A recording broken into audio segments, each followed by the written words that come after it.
A service of KIBMradio.com, the Internet's home for an all old-time radio.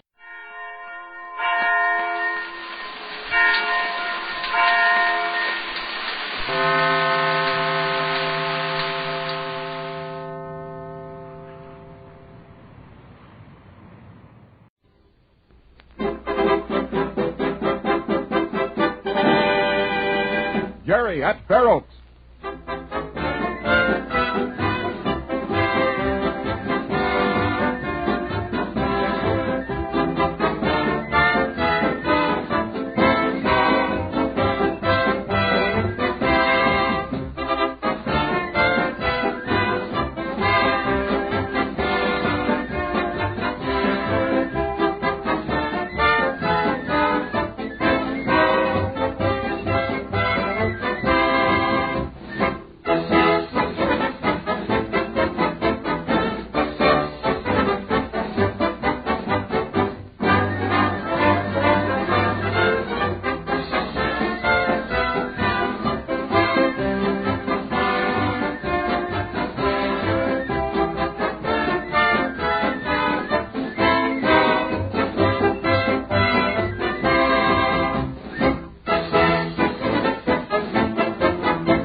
I kind of hate to go in knowing that Harold's gone. It's pretty tough on Mr. Linwell. Maybe this will keep him from getting better as soon as he might. Well, I don't know about that, Lee. I think Mr. Linwell is made of pretty tough stuff. He'll be able to take it. Yes? Oh, come in, Captain Gardner. Thank you, Mr. Wallace. How is Mr. Linwell? He's pretty distracted, but he's giving us all the cooperation he can. Is there any news at all? No, none at all. Oh, hello, Mr. Linwell. Gee, we're sorry. Hello, Jerry. Lee, Captain Gardner. I know it's rather futile to say this, Mr. Linwell, but if there's anything we can do, I assure you that the entire facilities of Fair Oaks Military Academy are at your disposal. I appreciate that, Captain, but Mr. Wallace here and his men are doing everything they can. Jerry. Yes, sir? Do you think you could recall what that man looked like? The one who ran into you when you were carrying Mr. Linwell's letter to Captain Gardner? Well, gee, it all happened so quick that I didn't get a very good look at his face. All I know is that he spoke with a funny accent like Yorga. Well, if you should see him again, do you think that you'd be able to recognize him and point him out? I think I could do that, sir. Oh, I'm sure we could, because when he spoke to us, he acted sore about being bumped into. I think I got a better look at him than Jerry did because, well, Jerry was too busy trying to get his balance. Well, what did he look like? Well, he was dark, I'm sure of that. Gray hat, dark eyes, little eyes like he was always squinting. I'm afraid that description could fit 100 different men. Yeah, but they wouldn't all talk with an accent. Well, that's true, son, but it's little enough to go on. Isn't it about time that your men called here, Mr. Wallace? Yes, but we've got to give them time, Linwell. I know exactly how you feel. Well, maybe I should have kept quiet about the whole thing, and Harold wouldn't be... Oh, I think you did a pretty brave thing, Linwell. Yes, and believe me, we appreciate it. Oh, I know that's a pretty weak thing to say, and whatever credit you may get for trying to expose those men who tried to bribe you, it's small pay for what's happened now. How did it happen, Mr. Linwell? Well, Harold and I were having a bite to eat in the kitchen, and, we had a phone put in, and, well, it rang while we were eating. I didn't suspect that anything would happen, so I went into the other room and answered it. And I think it was Yorga on the line. Oh. He's got a lot of nerve. I'm afraid he has, Jerry. Then what happened, Mr. Linwell? Well, there isn't much more to tell. He talked to me for at least 5 minutes, and when I hung up and went back to the kitchen, Harold was gone. The back door was open. Yorga held you on the line long enough to see to it that his Confederates had plenty of time to get in the back door and take Harold with them. That's right, Mr. Wallace. Pretty clever. Yes, and fairly sure of themselves. Well, we're doing everything we can, but... The phone. Shall I answer it, Mr. Wallace, or will you? I'll take it. It's probably the report we've been waiting for. Hello? Yes, Wallace speaking. Oh, Taylor. Yes. Oh, I see. No trace, huh? All right, take plaster impressions of the tire tracks, trace them down, find out who bought the car and where the license is registered. And put out a net and tell Bradley to keep in touch with me at all times. Yes, that's right. I'll see you later. Well, it seems to be that. What's the news? Yorga has flown the coop. Gone as clean as a whistle. Tire tracks lead from his boarding house. When do you think you'll hear again? Well, that's hard to say, Mr. Linwell. Of course, I hate to be pessimistic about this, but it appears we're up against a very clever bunch. They seem to have had all their lines out well ahead of their actual time of doing the job.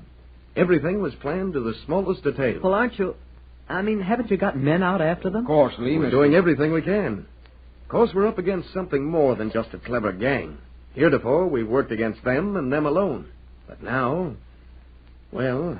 You mean Harold, don't you? Yes, Linwell, that's what I mean. We've got to think of him. They're holding him as a threat against us. Gee, poor Harold. However, there's... the phone again. Never mind, Linwell, I'll answer. It's probably one of your men again. Yes, you're probably right. Hello? What? Oh, all right, Taylor, read it to me. Taylor's found a note, probably from Yorga. Yes, Taylor, I'm ready. Go ahead. Mm-hmm. Oh. Very well. Did you check the note for fingerprints? None on it, huh? How about the handwriting? Oh, I see. All right, Taylor. Keep on it. I'll see you later. Well? Yorga left a note. Printed. It demands that we give them 24 hours before we send a detail out after them. Or, well, you know. They've certainly taken steps to cover all their tracks. Well, what are you going to do, Wallace? Mr. Linwell, we'll have to go after them. I see. You're not going to give them 24 hours. I'm afraid we can't. But, Harold, We'll do everything we can. Now, there are a few things I'd like to talk over with you. We'll be running along now. If there's anything we can do to help, Mr. Wallace, Mr. Linwell... There may be later on, Captain. Thank you. Thank you, Captain Gardner, and thanks, Jerry and Lee. Oh, that's all right, Mr. Linwell. We're sorry about everything. Maybe it's partly our fault for finding out about the man on Woodman's Island. Maybe we scared him. Oh, I don't think you need to worry about that, Jerry. They had their plans and just went through with them. Well, we'll see you later, Mr. Linwell, and we'll keep in touch with you. Thanks, Lee. Well, come on, boys. We're better out of the way. Now, Mr. Linwell, can you remember the exact dates on which these... Oh, gee, I feel sorry for Mr. Linwell. Isn't there something we can do, Captain Gardner? Jerry, I'm afraid the whole thing is well out of our hands and into very good ones. Mr. Wallace seems to know what he's doing. Yeah, I know that, sir, but... Well, Lee and we feel close to Harold, and it's kind of... getting on our nerves just waiting without being able to do anything at all. It makes me feel helpless. Well, I'm afraid we're just going to have to wait, regardless of how we feel. Hop in the wagon, boys. Thank you, sir.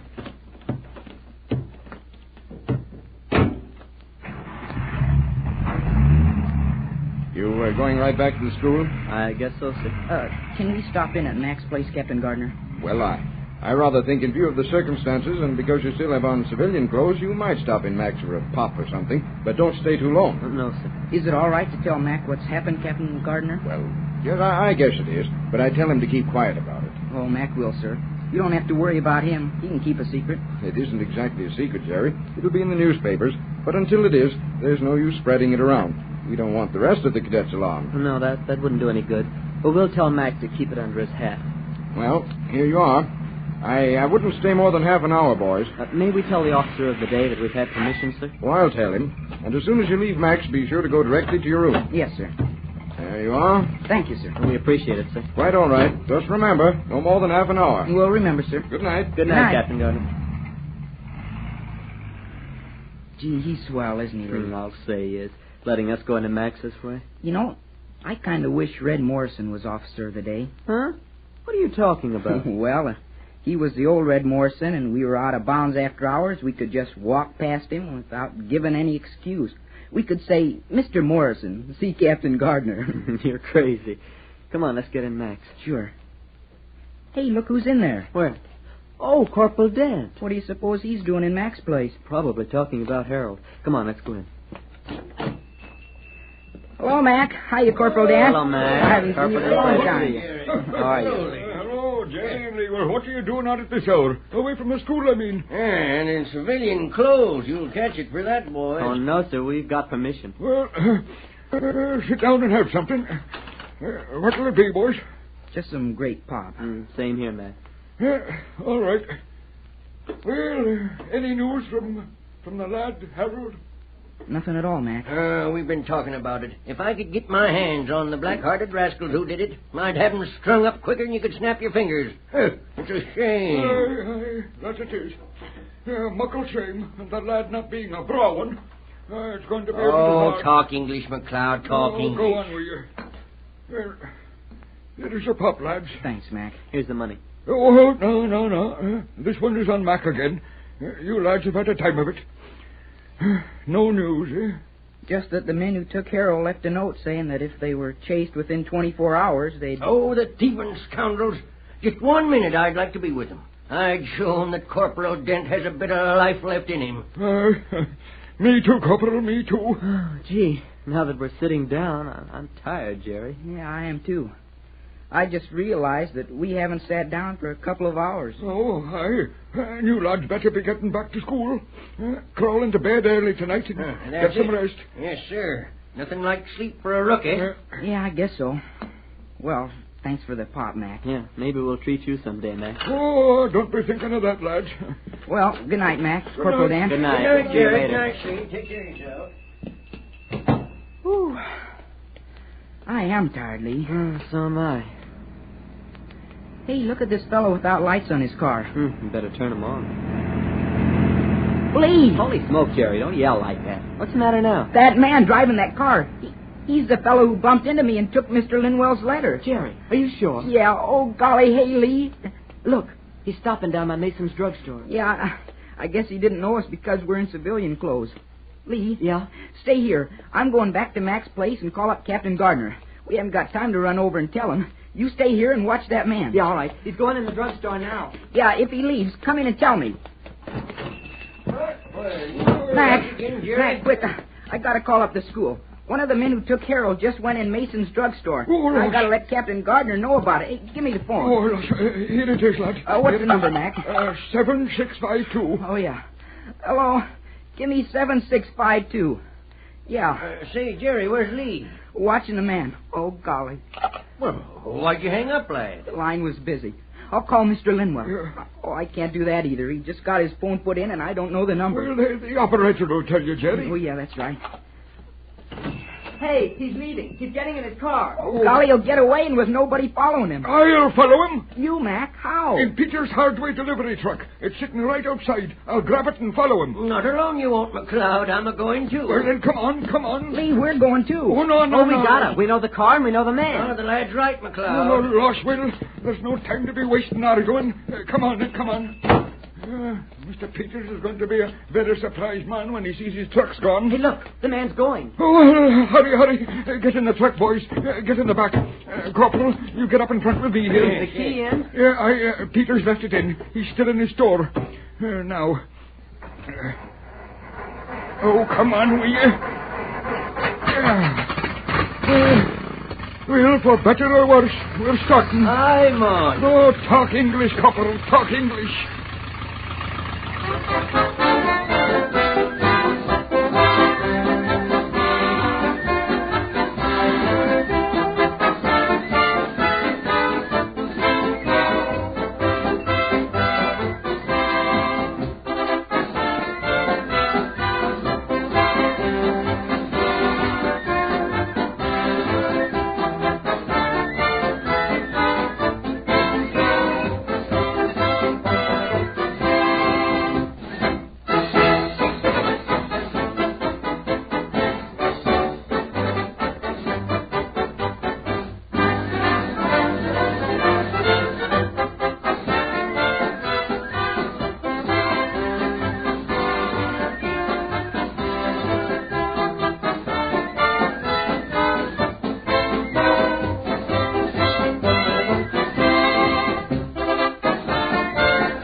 Pepsi-Cola, P-E-P-S-I. That's your smartest cola buy.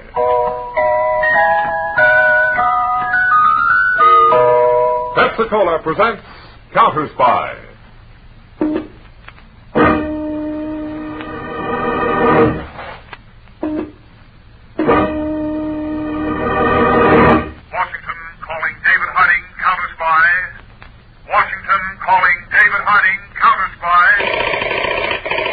Harding, Counterspy, calling Washington.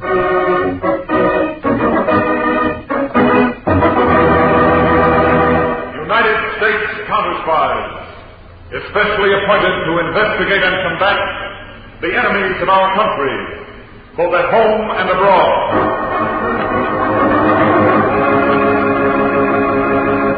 Tonight, the case of the Postal Pirates. Another Counterspy report to the American people. Brought to you each Tuesday and Thursday by Pepsi-Cola. Pepsi-Cola, hits the spot. 2 full glasses, that's a lot. That's right, you heard what they said. 2 full glasses of sparkling Pepsi from one big 12-ounce bottle. You're getting an extra glassful. And what a delicious glassful. The most refreshing, delightful cola that ever tickled your taste. You can't top Pepsi's tangy flavor. And that big bottle saves you money, goes twice as far. Pepsi's America's big favorite. And America's biggest cola value. So why take less when Pepsi's best? Whenever you reach for refreshment, remember, Why take less when Pepsi's best? And now, to Counterspy.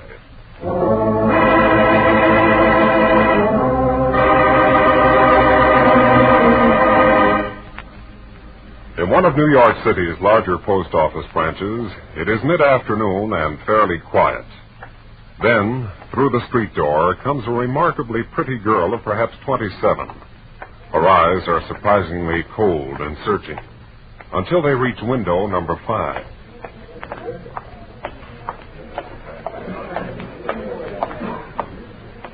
What'll it be, miss? Oh, hello. Hello, handsome. 103. 5 days in a row, 100 3-cent stamps. So you do a lot of mailing. I've got a lot of friends. I'll bet. Mm-hmm. And, I can see the reason why. Oh, I didn't know postal clerks could make such pretty speeches. Oh, there are a lot of other things we can do, too. That why they keep you locked up in a cage? Well, if you'd like to find out, they let us out at 5. Feeding time for the animals? Oh, you might say.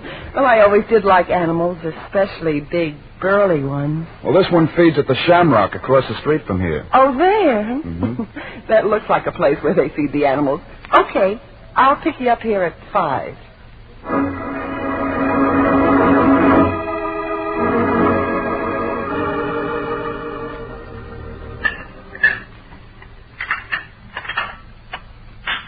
Here's the last of the dishes, baby. Put them in the sink. We'll let them soak. All right. Now, isn't my apartment, even with the dishes, better than a public restaurant? Baby, I even love the dishes. And now that we've wined and dined, how about a name? Not that I'd object to calling you baby permanently. I was wondering when you'd ask. It's Kathy. It's nice. Goes good with mine, Jimmy. Is that all? No more questions? Well, my mother taught me never to look a gift horse in the mouth. Horse? Well, I'm not sure I like that. Jimmy. Yeah. Come here. Well? You know, post office isn't only work. It's a game, too. Yeah, I've played it. Goes something like this, doesn't it? Mm-hmm. Oh, don't crush. I'm fragile. Oh, who reads labels? It's a waste of time.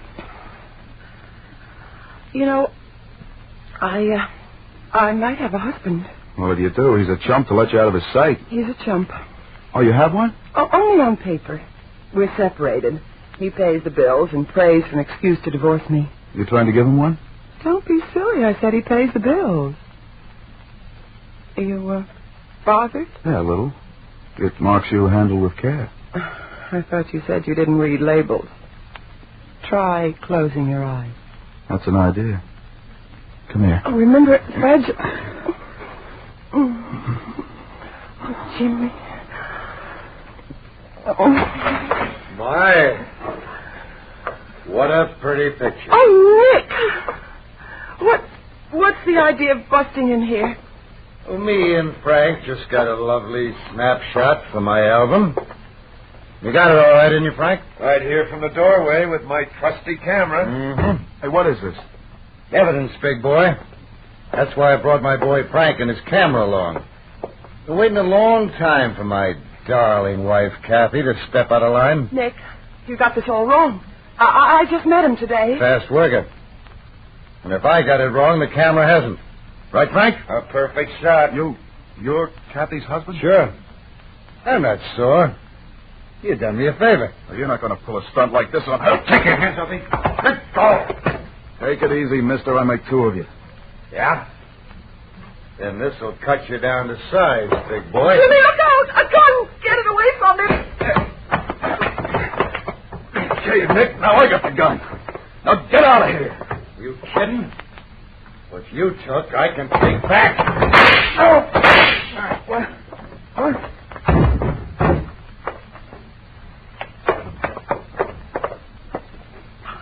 Nick's dead, Jimmy.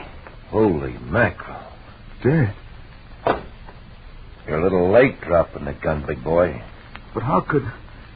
I didn't mean... It's done. He's dead. Oh. Well, we'll have to call the police. Jimmy, don't be a fool. If Nick's body is found here, what do you think this mess will look like to the cops? It was an accident. The cops will love that one. Listen, Jimmy. Nick taught me a lot of things besides what a heel he was. Nick was in the rackets. In the rackets? Yeah, kid. He had a lot of enemies. He's found beside a road. Nobody will ask twice who did it. What are you figuring, Frank? That this sets you up to take over Nick's racket? Yeah. I can get hold of a couple of boys to help me get rid of Nick, and then we'll all keep quiet. I slip into Nick's spot, you two are in the clear. How do you like it, Kathy? Okay, Frank. But, Kathy, it's an awful chance. Look, Jimmy, look, I like your style, and I don't want you wasting it in some jail cell while I'm around. You beat it now and let Frank take care of things. You stay away from me until I call you at home. And that won't be long, honey. That won't be long.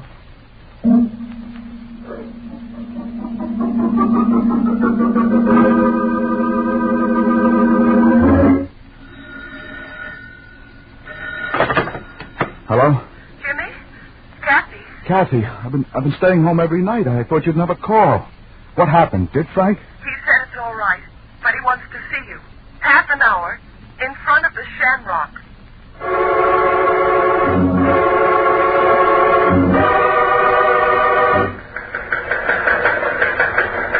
This is David Harding. To Counterspy agents in Chicago, Detroit, Philadelphia, and Boston. Continue investigation parcel post theft ring. Take no action, make no arrests, but lay plans to close in on known members of ring at a moment's notice. Special attention, Boston field office. Have Harry Peters telephone me as soon as possible.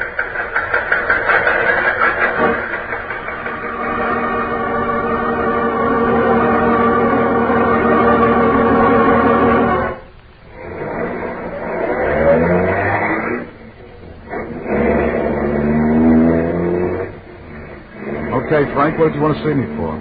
Where are we driving? Everything's all right, isn't it? For me, Jimmy, yeah.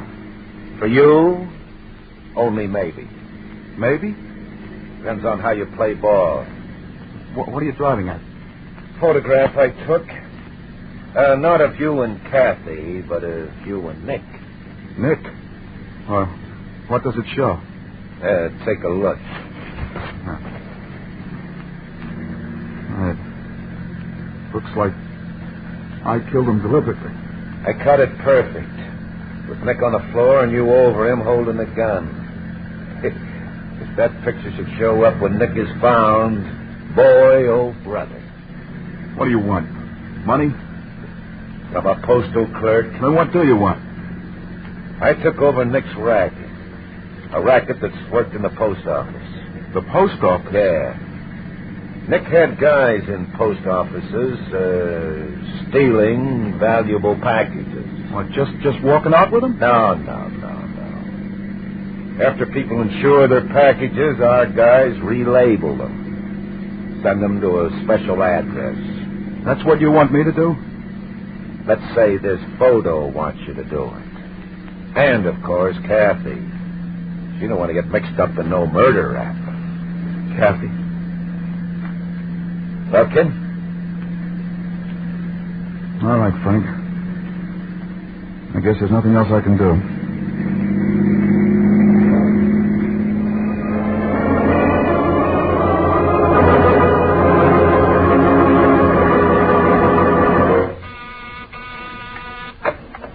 United States Counterspy, Washington headquarters.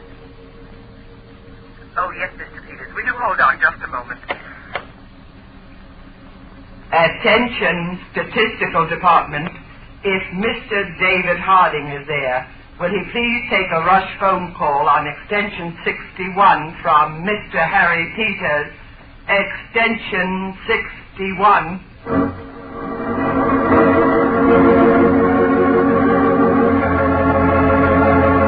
Hello, Peters. I've been waiting to hear from you. How's it going in Boston? Pretty well, Dave. We've got a line on all the small fry here. We're ready to pick them up on a moment's notice. That's good. I've got the same reports from Chicago, Detroit, and Philadelphia. But what's bad is the racket started in New York, too. Oh, great. As nearly as I can make out, this parcel post theft ring has been in operation about 3 months. They've stolen over $1 million in merchandise already.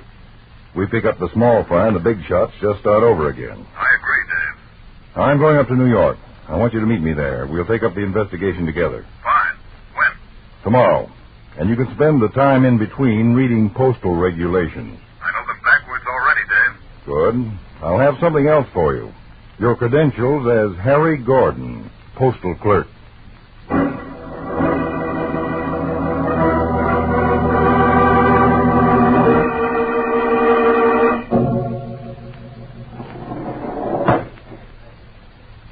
Jimmy.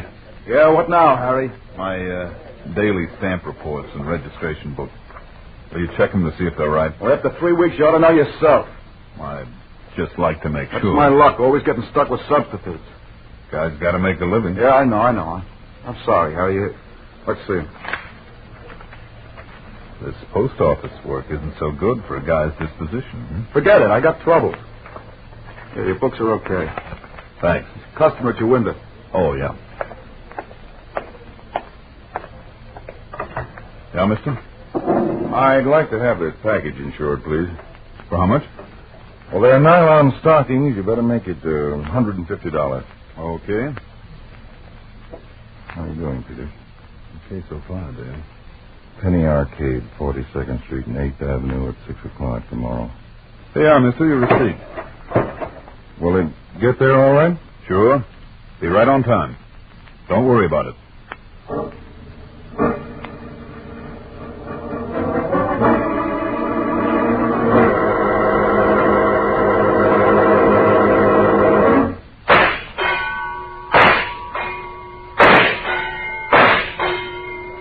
Nice shooting, mister. Like to try a load yourself? Pinball's my speed. The other side of the arcade. Come on and watch.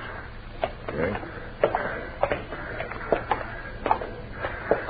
Any news on Jimmy Morrison, Dave? We traced the package I mailed that Jimmy Morrison relabeled. It went to 428 Front Street, a warehouse. A warehouse? Maybe the central warehouse for the whole racket. Well, there's your pinball machine. Watch me, boy. One thing more. We picked up another outside contact. Your man, Jimmy Morrison, frequently meets a blonde bombshell. 46,000. Yeah. Blonde bombshell. Want me to follow that? She may be the big shot we're looking for. Not so good that time. Just watch this one. Morrison has lunch with the blonde in the main dining room of the Shamrock every day. Okay, I'll catch him tomorrow. At the Shamrock.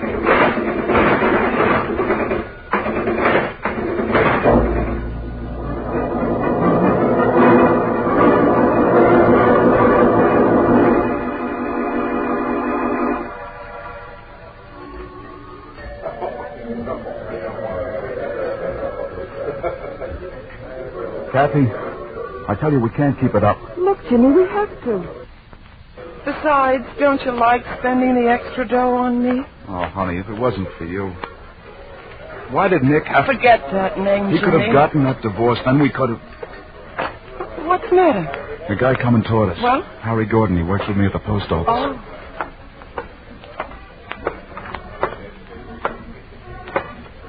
Hello, Jimmy. I almost missed you way over here in the corner. Hi, Harry. Well? Well, what? No knockdown? This is Kathy Thomas. Hi. Hello. Mind if I join you? Thanks. What's on your mind, Harry? You want me to check your books again? No. In fact, this is kind of private. Jimmy's got no secrets from me. Oh, like that? Yeah. Mm-hmm. This might be embarrassing. I'm blushing. Speak your piece. What is it, Harry? Okay. Here it is in 3 little words. I want in. Is that a riddle? Let's cut the sparring, Jimmy. I got eyes and you got careless sometimes. Look, I don't... Wait a minute, Jimmy. Go on, Harry. Let's hear you spiel.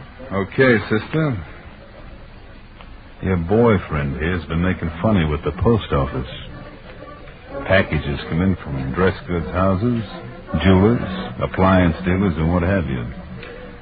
Junior here gets them, relabels them, and 5 will get you 10. They wind up where they shouldn't. We've got an awful big nose. Things could happen to him. Easy, Jimmy, easy. He's a bright boy. Harry, I suppose you could do what Jimmy's doing. I take it I'm in. Yes, if you have to be told. Kathy. It's all right, Jimmy. Harry, we'll get in touch with you. Don't keep me waiting. I'm impatient. In a day or 2. No, we'd like to have our dinner. Sure thing. Goodbye, Miss Thomas. Jimmy, my apologies.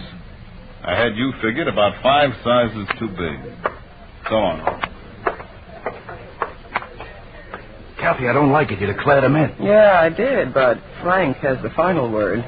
You think Frank will turn him down? He might.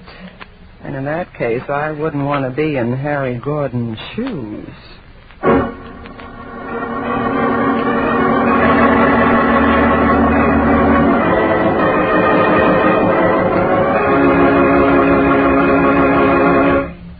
In just a moment, we'll return to Counterspy, brought to you by Pepsi-Cola. Pepsi-Cola, it's a spot. 2 full glasses, that's a lot. Lots more value, lots more zest. Why take less when Pepsi's best? More and more, among fellows and girls, among mothers and dads, you hear that sane and sensible question, why take less when Pepsi's best?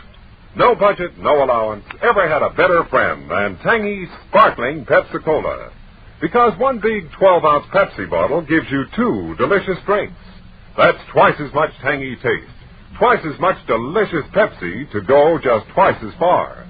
That's why more and more families say, why take less when Pepsi's best?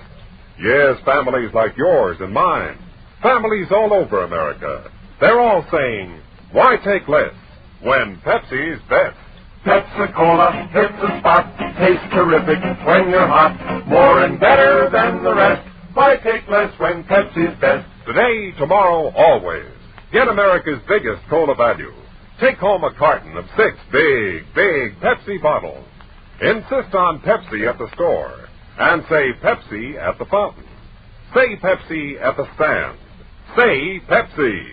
Whenever you reach for refreshment, remember, why take less when Pepsi's best? And now, back to Counterspy.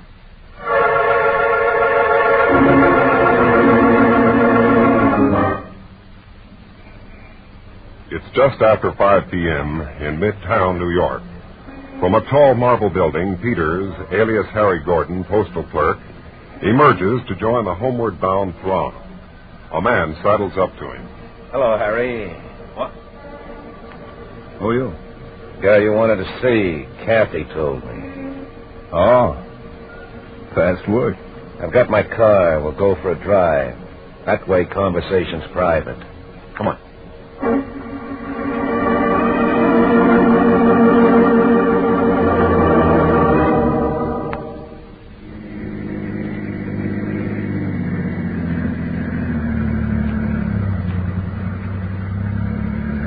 Okay, Harry, stay on the West Side Highway now. Swell car. Handles nice. Yeah, I know. I like to drive, except in city traffic. That why you wanted me to take the wheel? One reason? And the other? You're a bright boy, Harry. Thanks. Yeah, the kind of a guy we'd like to have if we were taking on new guys. You're not? We don't like volunteers. We like to pick out our own boys and hold them to us good and tight. I stick like glue where there's dough. Glue melts. We prefer something more solid. Now, you might be a right guy. Thanks. Or a stoolie. I can't sing a note. Maybe even a cop. I haven't got flat feet. Maybe, but we never take chances. Hey, slow down, will you? You're going too fast. I like speed. Now, don't get cute and try to get a cop on our tail.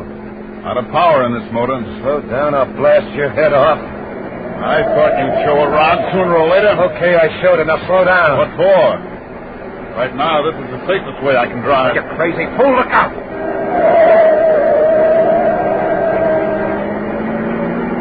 Close, huh? You don't slow down, I'll... Shoot? Then what happens to us both? The needle's pushing 70. 75. 80. You'll kill us both. That's better than you killing me. Look at the needle. 85. It's the car!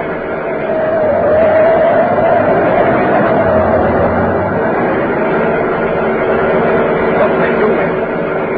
You win. Only slow down. Toss the gun on the floorboard. Okay.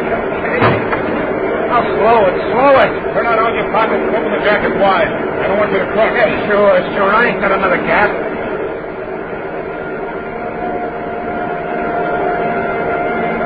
Hey, a police siren a block behind.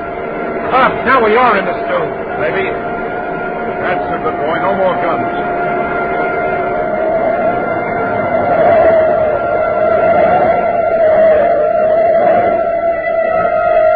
Okay, bright boy, we stop, but what are you going to do about those cops coming? We'll see, tough guy. Get out.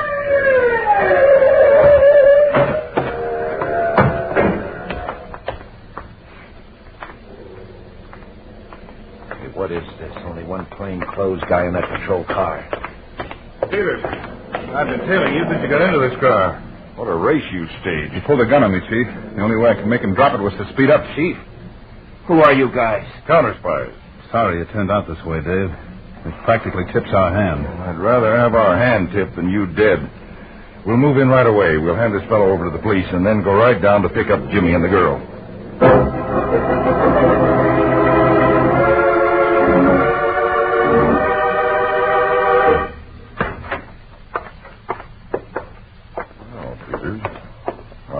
Jimmy's not here. Yeah.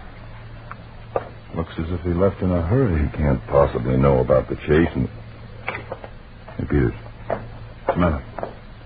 This magazine, open to page 7. And those true crime story magazines. Open to an article about the capture of Professor Horn. The case we handled, Dave. Jimmy Morrison evidently been reading up on criminals. More than that, Peters. Here's a photograph taken at police headquarters that time. And there you are in the background. What? Hey, lucky my name isn't given in the caption. Still, this picture's enough to tell Jimmy Morrison you're not the postal clerk you pretended to be. It's a cinch he saw this and lit out. He'll head for the girl first. He's soft on her. We'll go to her place then. If she's not there, then we go to the warehouse on Front Street, where the gang's been forwarding its loot.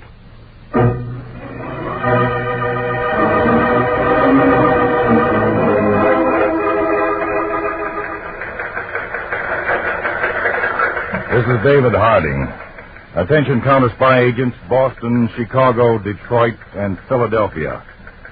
Circumstances force us to move now in postal theft investigation. Carry out all raids according to plan. Pick up all members of the ring you can lay your hands on. We will conduct raid on main warehouse here in New York. Act on this order immediately.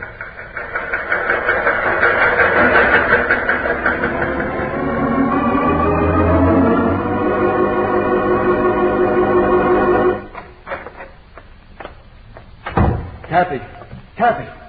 Jimmy, I thought Frank told you never come near this warehouse. Forget Frank. We got to get out of here. What are you talking about? That guy, Harry Gordon, he's really a counterspy. Counterspy? I saw his picture in a magazine. Oh. Come on, Kathy. We haven't got any time to lose. Maybe... Kathy, that last. Oh. Nick. What goes, Kathy? Counterspies. Jimmy says they're onto us. What? Nick, I thought I'd killed you. Forget it, Jimmy. We're all in a jam now together. A frame-up. Look, Jimmy. You jockeyed me into this. Yeah, kid. And you're staying in. Nick, forget the gun. We've got to stick together. That one loaded with blanks, too, Nick? Try it and see, kid. Stop it. The counterspies will be right outside this minute. Well, I'm putting it together, Kathy. At that time you telephoned me, I never gave you my number. So you didn't. You didn't even know my last name then. That's right. It was a frame. Nick played dead so you'd be forced into this setup. Your post office is in a nice district. Good merchandise. There, you got it all. Yeah, but the funny thing is, Kathy, you didn't have to frame me. I'd have done anything you wanted me to. But I'm not doing anything more. Jimmy, we've got to get away from here. The three of us are in this now. Wrong edition, baby. Huh? Just two. You two. What? Get over there. Both of you. He's crossing us, Jimmy, you and me. How does it feel, Kathy? Don't be a sap. Do something. All Jimmy's going to do is die. Now stand there. I got a letter to type, and I'm strictly a one-finger guy. And I don't want to use it on the trigger. Yet.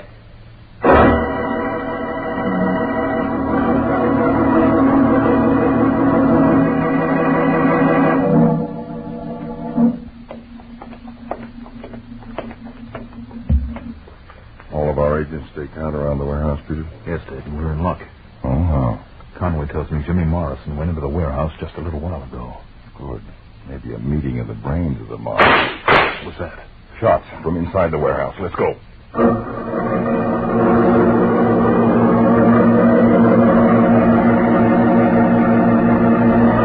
You men cover the main floor of the warehouse. Peters and I'll take the office upstairs.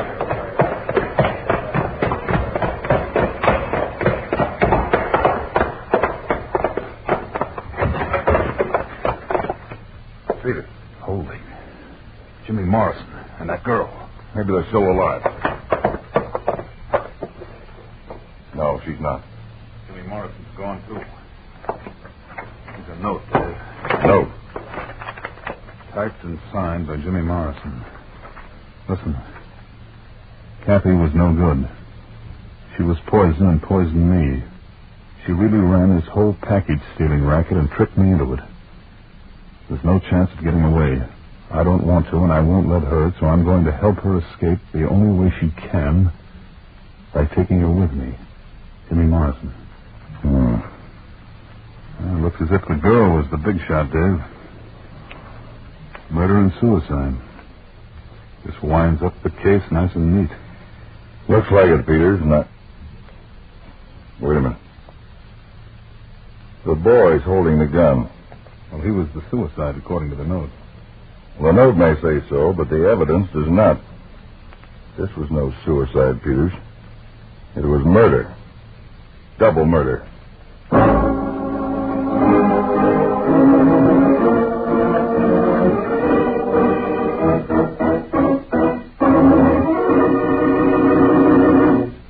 Back to David Harding in a moment. But first, when your friends drop in, be generous, but be thrifty, too. Serve plenty of delicious Pepsi-Cola.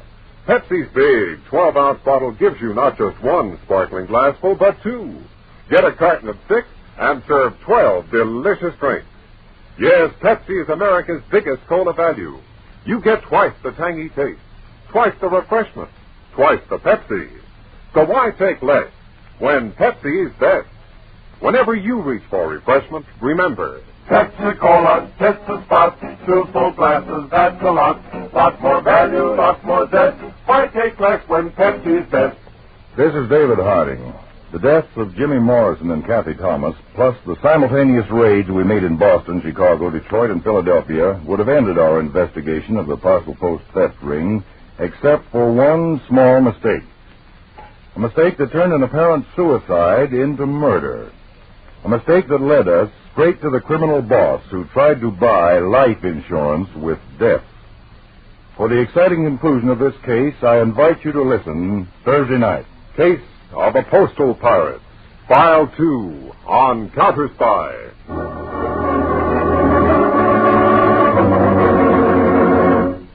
Tonight's Counterspy program originated in New York, was directed by Leonard L. Bass, dramatized by Palmer Thompson, and featured Don McLaughlin and Mandel Kramer with music by Jesse Crawford. Counterspy is a Phillips H. Lloyd production for Pepsi-Cola. Enjoy some Pepsi, ice cold tonight.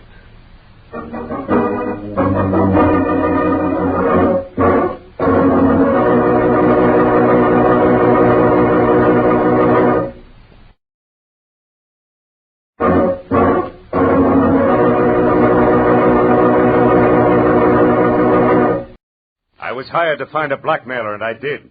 But first I found a badly beaten Adonis, a Jezebel with an accent, and a man who had been an easy mark for murder.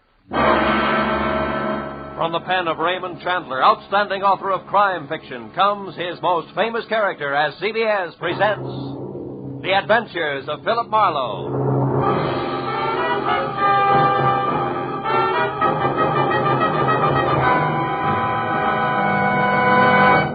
And now, with Gerald Moore, starred as Philip Marlowe, we bring you tonight's exciting story, The Easy Mark.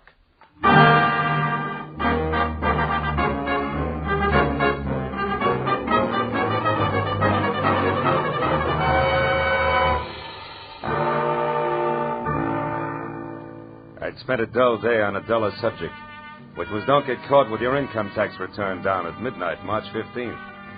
After calling time for a thick steak designated to bolster the stamina of a private detective, but nevertheless non-deductible, I reluctantly headed back to my office where I found both my conscience and the long Form 1040 still waiting, which meant there was no way out.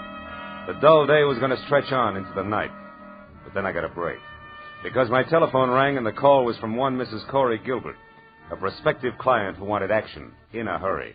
Marlowe, you've got to move fast. I just found out that my husband, Ross, will be at 3806 Melrose Avenue in 20 minutes, and I know that means trouble. Well, just besides, Mrs. Gilbert, how do you spell trouble? With a capital B as in blackmail.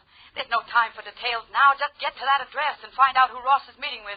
Only hurry, Marlowe, please. Well, hurry after what, Mrs. Gilbert? I've never met your husband, remember? Oh, yes. Well, he's tall, dark eyes, dark hair, very handsome. And the blackmailer, short, stocky, and repulsive, I suppose. I've never seen the blackmailer. All right, Mrs. Gilbert, where can I reach you? Well, I live at 439.5 Ogden Drive. The phone number is Gladstone 8195. 8195. All right, Mrs. Gilbert, I'll call you. Thanks. Oh, and Marlowe. Yeah? Hurry, will you? You see, I love my husband.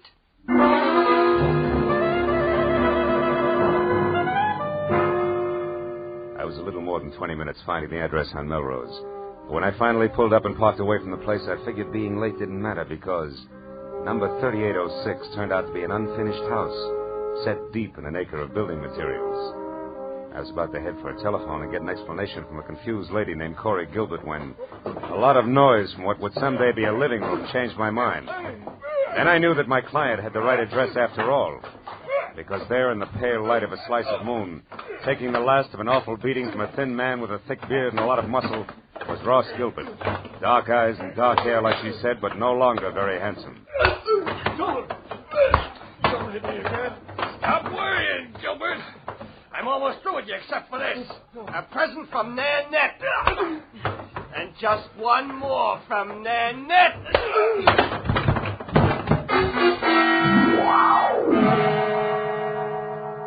That last punch stacked Ross Gilbert onto a pile of rough lumber like it was another 1x12.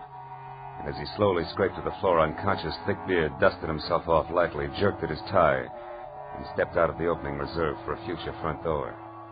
I started over to help Ross Gilbert, but then I remembered that my client wanted to know who her husband was meeting and why, not how hard or fast he could swing. So I decided for the time being to play it quiet. When Thickbeard got into his car, I got into mine.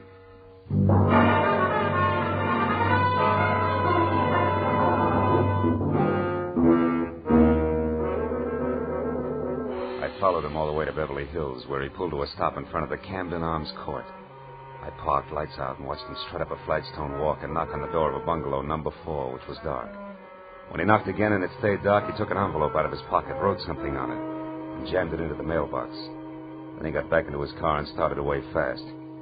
I walked up to the bungalow and helped myself to Thickbeard's empty envelope. On one side, scrawled in pencil and smudged, was the telephone number Sunset 31676. On the other, payment delivered okay, Plummer. Plummer, huh? I shoved the message into my pocket, struck a match, and started looking for a name on the front door. But then a cab pulled up, and a moment later I had help. I can be of some assistance, perhaps? Yes, I was just... Oh. Nanette? Oui. Nanette Lamarck. But I do not know you, monsieur. No, you don't. I think if you will stop staring and begin talking, we will do much better. Who are you? Philip Marlowe. A friend of Plummer's. He asked me to deliver a message for him. Do I go on? Of course, Mr. Marlowe. But please come inside. It is so much nicer there.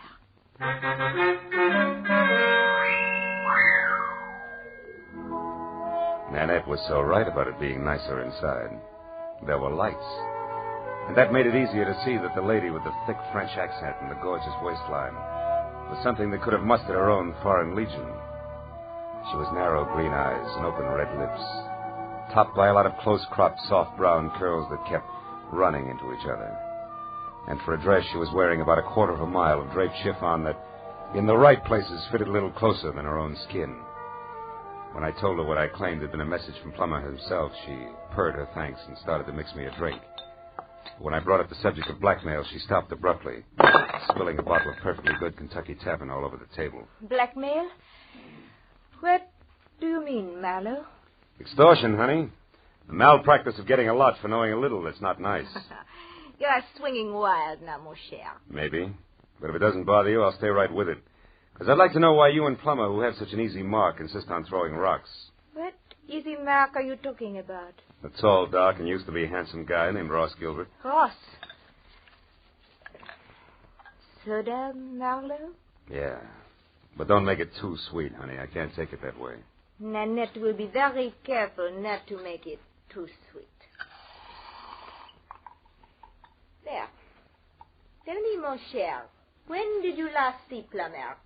Before tonight, I mean. I'm not sure. I think it was at the fights over at the Legion Stadium last week. How do I get my drink? Oui, mon cher. You will get your drink in your face, liar. Tell me, Frenchie. Is that pearl handle 32 considered the very latest along the Champs-Élysées? You have lied to me, mon ami. You see, Plummer only arrived in Los Angeles the day before yesterday, for the first time in his life. All right, I made a mistake about seeing Plummer at the fights last week. Now, why don't you put away the gun and we'll talk about Ross Gilbert? Ross Gilbert is a man I hate with all my heart.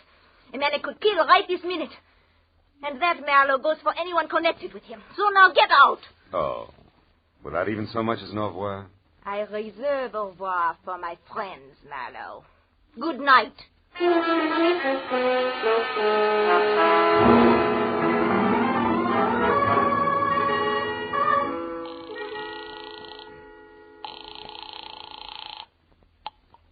Hello? Marlowe, Mrs. Gilbert, is Ross all right?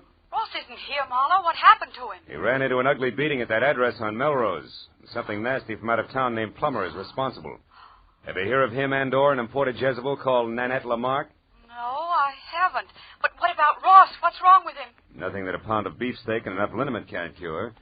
But before we worry about Ross, Mrs. Gilbert, one more thing.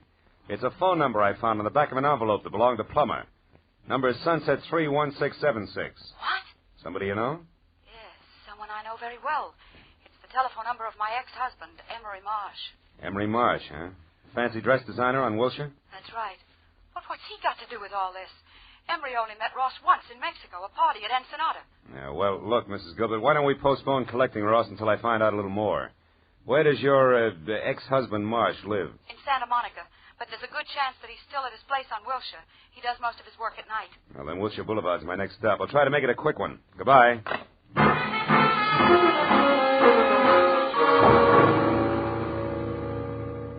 Emery Marsh's place on Wilshire was an expensive shop with a single velvet-lined show window that was home for a beautiful mannequin wearing an evening gown that would drop at the first sneeze. And after I spent 5 minutes thumping on a plush, leather-upholstered portal, a light finally clicked on someplace inside. And a moment later, Emery Marsh opened the door. He was tall, 45, sandy-haired, and looked less like a dress designer than I did. So after following his tweet back into an inner sanctum that was combed plywood behind Chinese modern furniture, I decided to play it almost straight. Now, Mr. Marlowe, what can I do for you? Well, it's a little too early to tell. I'm a private detective, Mr. Marsh, and I'm working for your ex-wife, Corey Gilbert. Corey? Mm-hmm. Is she in trouble, Mr. Marlowe? No, we're close to it. Tell me, Mr. Marsh, when you were last over to Nanette Lamarck's place at Camden Arms, when was that? Nanette Lamarck? Yeah. I've never heard of her. Nor a man named Plummer? Nor a man named Plummer. Who are they? Well, in the order I tossed them out, a mademoiselle with a touchy temper and a thug who needs a shave. I don't understand. How do they concern me? Well, maybe they don't. But your telephone number turned up on Plummer. Both Plummer and Nanette are tied on to a man who at this moment is probably picking himself up off the floor of an unfinished house at 3806 Melrose Avenue. His name, Mr. Marsh, is Ross Gilbert. Gilbert? Yes, that's right. What do you know about him? Well, very little. I only met him once at the Riviera Pacifico. Riviera Pacifico? The hotel at Ensenada in Mexico. Matter of fact, it was the same night that he met Corey. Which didn't make you very happy, huh? No, you've got it wrong. Corey and I were already divorced. The three of us meeting was nothing more than an accident. Oh. And when Ross and Corey parlayed that accident into marriage, were you still smiling? Better than that, Mr. Marlowe. When that happened a month ago, I was grinning. You see, until then, I had been paying Corey $1,200 a month alimony for 2.5 years. And Corey gave all that up for love and Ross Gilbert, huh? Ross Gilbert isn't exactly a pauper, Mr. Marlowe. No, I guess not. Blackmailing a pauper doesn't add up. What did you say, Mr. Marlowe? I said putting the bite on somebody who has nothing is like sucking a lollipop with a cellophane on it. You get action but no results, you see? Oh. Now tell me, why does the word blackmail come home to roost, Mr. Marsh? You wouldn't happen to know who the guilty party is, would you? No, Mr. Marlowe. And what's more, if I did, I certainly wouldn't keep that sort of thing to myself. Oh, no, I don't think you would. Well, thanks anyway, Mr. Marsh. You've been a big help. I'm glad. And if I can be of any further help, don't hesitate to call on me, Mr. Marlowe. Please. No, I won't, Mr. Marsh. You can depend on it.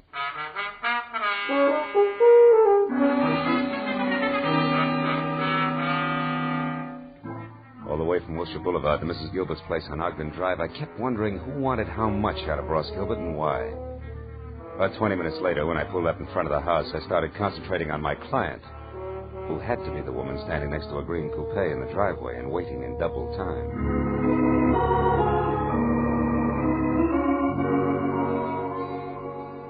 Corey Gilbert was long, flowing blonde hair draped over shoulders that at the moment looked like they were carrying the weight of the world. But she was prettier worried than most women who always keep it gay. Mr. Marlowe? Yeah, Mrs. Gilbert? Yes. Your husband shown up yet? No. Marlowe, what do you suppose... Take it easy. Maybe we'd better have another look at 3806 Melrose Avenue, huh? Whatever you say. Shall I drive? If you've got a license. Yes, Mr. Marlowe. I've got a license. Well, okay, let's go.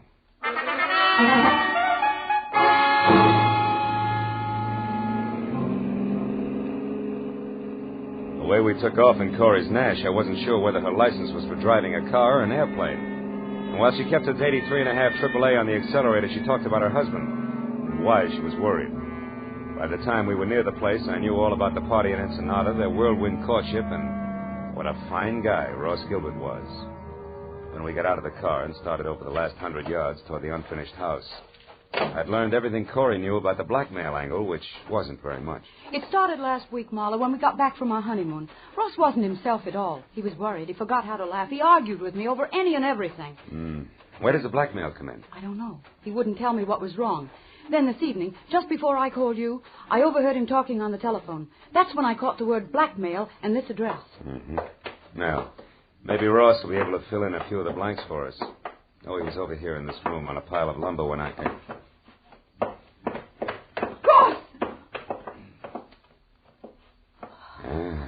Plummer must have done a lot more damage than I figured. Ross! Take it easy, baby.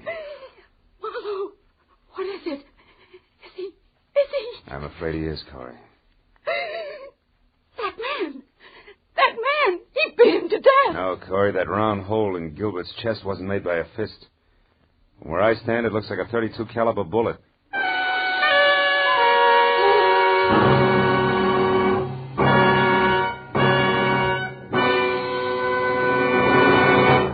In just a moment, we will return to the second act of The Adventures of Philip Marlowe. But first, for some new wrinkles in the mystery field, look on the face of Mr. Jack Benny, eminent producer of the mystery comedy The Lucky Stiff, which opened in New York today. Although Mr. Benny's stars are Dorothy Lamour, Claire Trevor, and Brian Donlevy, Jack's face is covered with new wrinkles because he couldn't be in New York to sell the tickets himself. He's remaining in Hollywood to appear tomorrow night on CBS on The Jack Benny Show with Mary Livingston, Don Wilson, Dennis Day, Phil Harris, and Rochester. So be sure to listen. And now, with our star, Gerald Moore, we return to the second act of Philip Marlowe and tonight's story, The Easy Mark.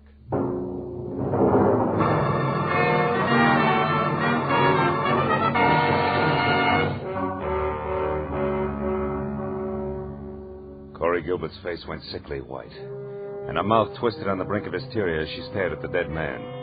I turned her away from it and led her to a window.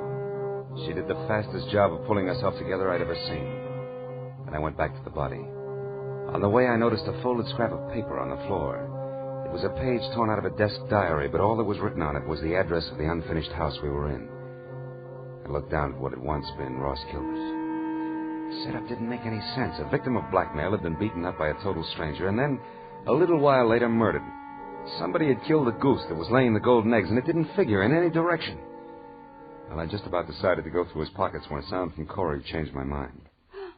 Marlowe, come here, quick. What is it, Corey? There's someone out there. I saw a shadow move. Get away from the window. Marlowe, there, running. Why, it's a woman. Yeah, and quite a woman. What do you know? She's crossing the street now. Who is it, Marlowe? Who is she? Character as French as Milani's 1890.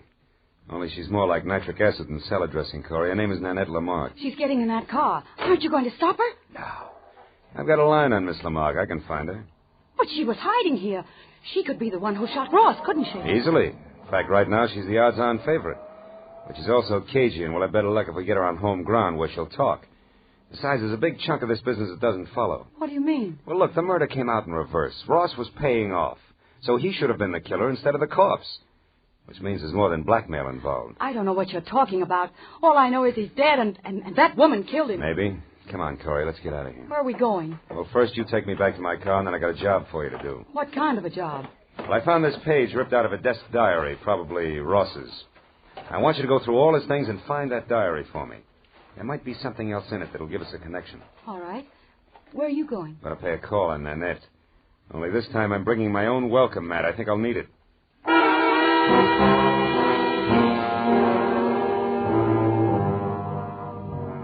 After Corey dropped me off, I called Lieutenant Ibarra at Homicide, reported the body, and then I got into my own car and drove out to Beverly Hills again, to the Camden Arms Court.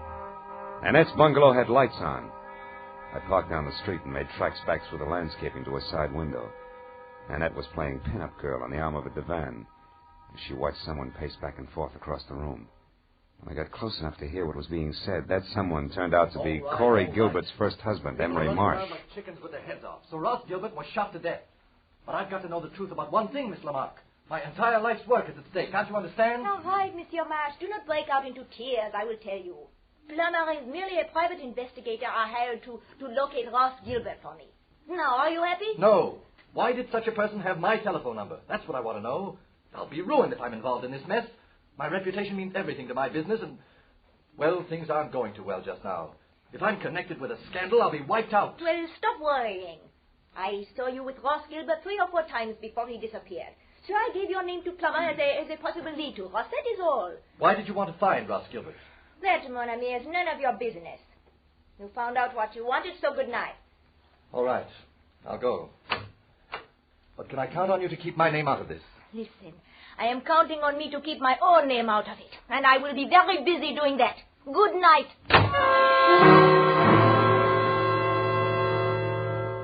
I plastered myself up against the side of the house and watched Emery Marsh leave.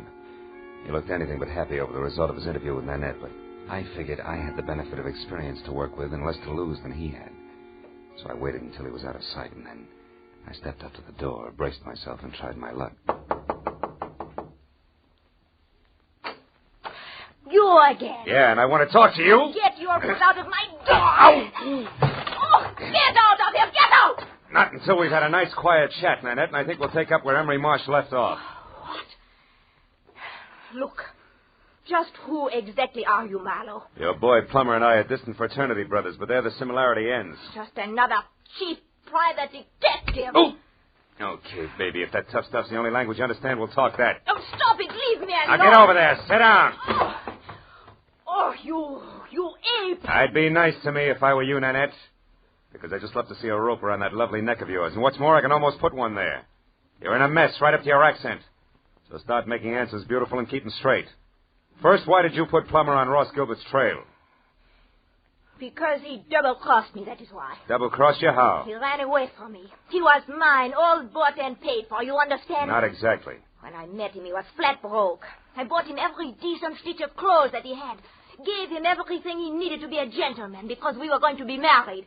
And then he ran out on me and took everything with him that he could lay his hands on. Go on. Nobody does that to Nanette Lamarck. Nobody. So you hired that licensed thug Plummer to find him and beat him half to death, right? Exactly. Well, go ahead, baby. The story doesn't end there. Tell me the rest, the good part.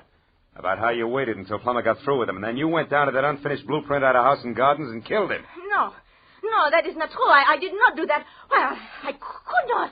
That's no bigger lie than the rest of it. Where's that pearl handle 32 of yours, Nanette? And don't reach for it. Just tell me. What do you want with it? I want to see if it's been fired. Now, where is it? Call it, Jack. Oh, fine. Plummer. Miss Lamarck might not like for you to see her gun. Oh, I thought you would never get here. Who's this character, Miss Lamarck? Another private detective. Marlowe by name. No kidding. Well, we got a lot in common, haven't we, Jack? Yes. We've each got 2 arms and 2 legs. And the name is Phil. Oh, that's the way it is, huh? Well, listen, Jack. You got no business here in the first place. For 2 cents, I'll chop you down. You're even cheaper than I figured. Why, and you can put away that big, nasty gun, too, because I got you cold. That envelope you stuck in Nanette's mailbox tonight had a slip of paper inside from one of your old clients. Huh? What are you talking about? Can't you guess? Hey, you want to see it? Well, yeah, let's have a look at that. Okay. Take a good look. Oh! Come on, drop the gun, Plummer. Come on, drop it. My arm! All right, now, fold up. There's your bargain basement detective, Nanette. You didn't get your money's worth, did you? Now, shall we take a look at that pearl-handled gun of yours? It is over there in my bag. Thanks. Clip's full, and that smell sure isn't gunpowder. Of course not. I did not kill Ross. Why, I was not even inside of that building where he was. Yeah, I know, but you... Wait a minute. Say that again. I said I was never inside that unfinished house where he was found. When I drove up, you were already there, so I left. Yeah, I know. And Plummer's gun is... fully loaded. Hasn't been fired either. Baby, you've just given me a great idea. An idea? But I do not understand. Never mind, I'll explain it to you later. And incidentally, you better be around. Right now, I've got to find out one more thing, and then maybe I'll pop this whole shebang wide open.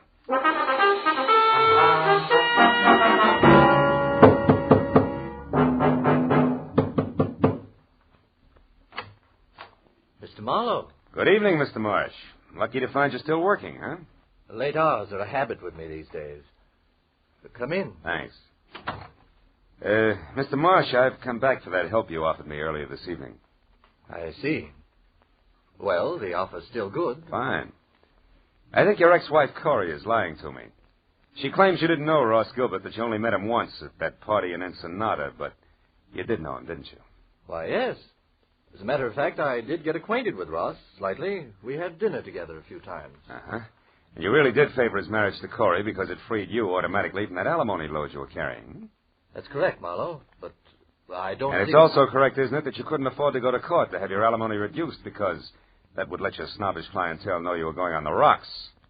Yes, that's also true. And maybe it's true that you actually engineered the marriage and it backfired on you. Very smart, Mr. Marlowe. Just keep your hands at your side. This might go off. Yes. Well, I expected a reaction, but not quite so soon. Too bad. I'll trouble you for your gun, now that you've got it all figured out. Yes, Marlowe, I engineered that marriage. Corey was attracted to Gilbert, but he was broke. I knew that would scare Corey off if she found out. So you and Corey made a deal, particularly with Ross. He wanted to marry Corey. You supplied the cash for his courtship, right? Yes. Only he wouldn't stop there. He kept demanding more. Sure, that figured from the start. Ross wasn't being blackmailed. He was the blackmailer himself, and that made you worse off than before, so you killed him. You're so right, Mr. Marlowe. And remember, the price for 2 murders is the same as for 1. So you've really left me no alternative. I'll give you an alternative, Emery. Corey! One thing you didn't count on. I really loved Ross Gilbert.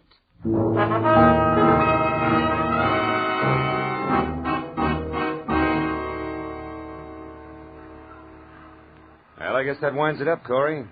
Emery's in the hospital, and Nanette and Plummer are both in the clink. Too bad I only hit Emery in the hand. I never could trust my aim. It's always been bad, in a lot of ways. It was good enough tonight, baby. Lucky for me you showed up when you did. Say, what made you come to Marsh's place, anyway? Well, that page from the desk diary paid off, Marlowe. Only we made a mistake. Oh? It didn't come from Ross's diary. It came from Emery's. I finally remembered his handwriting. Mm-hmm. Now, you tell me something, Marlowe. Yeah? How did you know Emery was guilty? Oh. Well, he made the oldest slip in the book. When he was talking to Nanette, I overheard him say that Ross had been shot. Emery had no way of knowing that Gilbert was dead or how he'd been killed unless Nanette told him. And for a while I thought she had, but then I found out that she couldn't have because she'd never been inside the house where we found Ross. So it had to be Emery. Sure. I see. Well, Marlowe, what does a gal say at the end of a night like this? Thanks or something? Just thanks will be enough. I got to do my income tax. Can I give you a lift? No, I'll walk a while. I've got some thinking to do about marksmanship. But call me sometime later on, will you?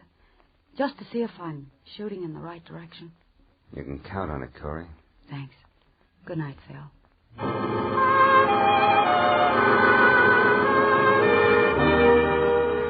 I watched her for a moment as she walked down the street all by herself, deep in her own thoughts, and it looked to me like she was playing it strictly square. I almost wanted to follow her. The first time in a long time, I felt like I wanted to get to know a client better. But March 15th can slip up awfully fast, and that long form 1040 was still unfinished and waiting for me in my office. So I decided to go back and work on my income tax and play it strictly square, too. After all, that's really the easiest way in the long run. Yeah, I keep telling myself.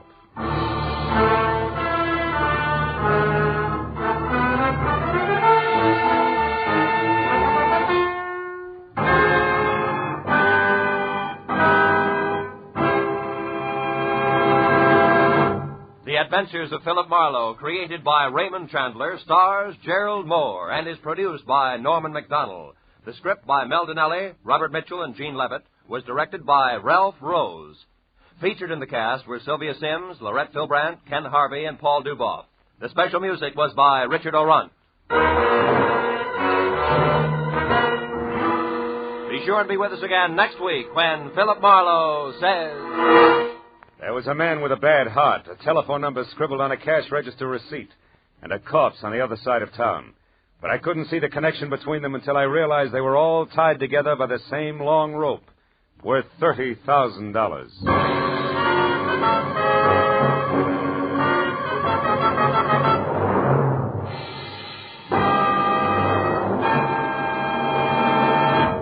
Next Wednesday evening, February 2nd, CBS will bring you a moving, powerful drama of a reporter who took an assignment he eagerly sought, only to find it came too close to home.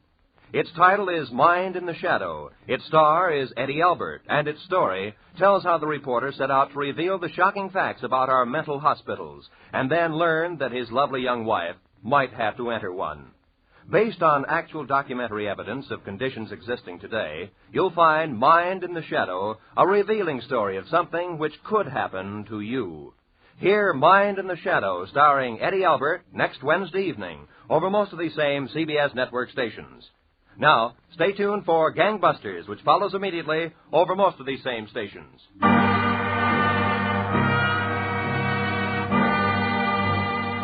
This is Roy Rowan speaking for CBS, Jack Benny's new address, Sunday night on CBS, the Columbia Broadcasting System.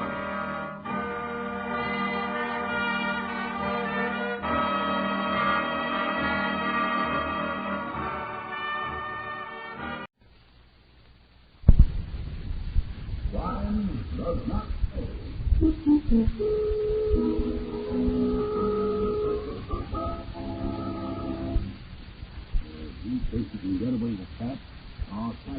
nothing, Martin. He just needs dough to stay on the land. That isn't the way I read it. If the ground is in here by Tuesday, I'll have to do something I don't want to do. How does that read to you? But the man is going to steal him plenty.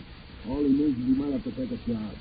What's dough to stay on the land? You know that, Martin. All I know is Leo gave me the job for taking him.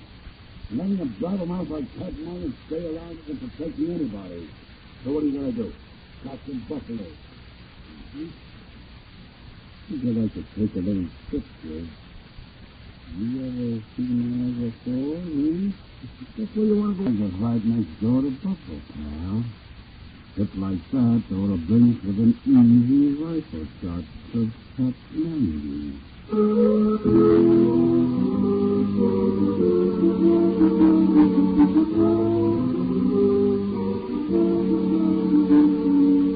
In the interest of good citizenship and law enforcement, we present Crime Does Not Pay, based on the famous Metro-Goldwyn-Mayer series of short subjects.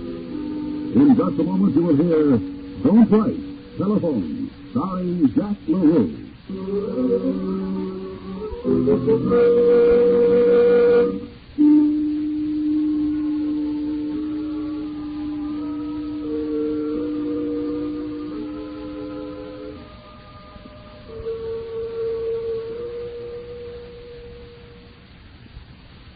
Now, Crime Does Not Pay, starring Jack LaRue as Marty White in Don't Write, Telephone.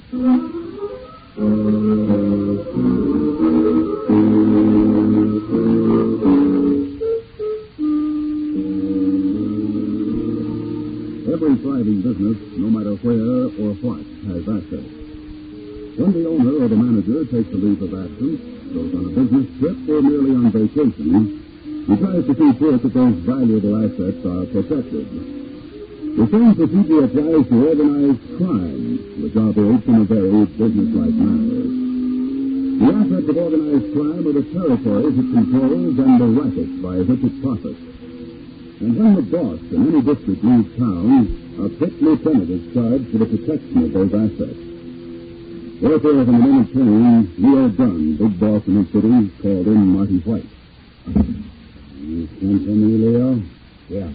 The heat's on, Marty. Oh, I heard. Nobody ever bothers me. I know. That's why I sent for you. Well, what's up? The UDA? Check. That overgrown flatfoot is actually trying to make good on the promises he made to the jerks who elected him. Well, they haven't taken care of. Now, that wouldn't be smart. Funny about the dumbheads who elect characters like the DA. Knock off their boy and they get real mad. And nobody operates until somebody tries for the job. No sense paying off that way unless you have to. I get it. So you're closing shop for a while, huh? No, not exactly, Marty. Me and the boys are going on a lam for a while, till the town cools off. Meantime, we thought you might like to run the joint for us. Could be. What's in it? You'll be taken care of. At least 10% of the take while we're out of town. More if you do a good job. Am I supposed to do this by myself? You can have Shiv Scannell. Everybody else is hot on a pistol. Well, you got a deal. When? Now. I'm catching a plane tonight. You were pretty sure, weren't you, Leo? Sure, I was sure. Nobody ever says no to Leo Dunn. Not even Marty White. He lives very long afterwards.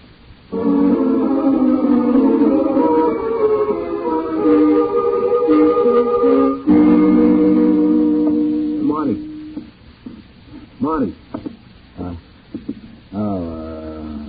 Something I know mine, Shiv? Didn't even look at the mail yet. Nothing in it. How can you tell you didn't look?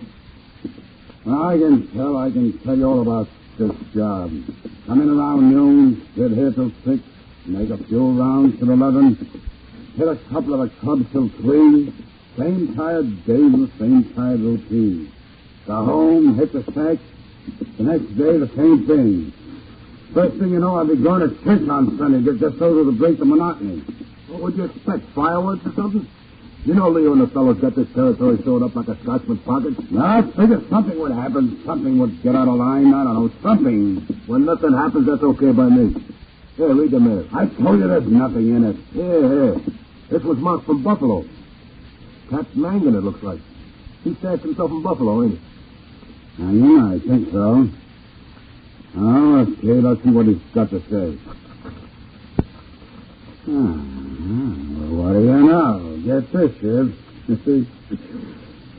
Dear Marty, seeing as how you are standing in for Leo, I am writing this to you.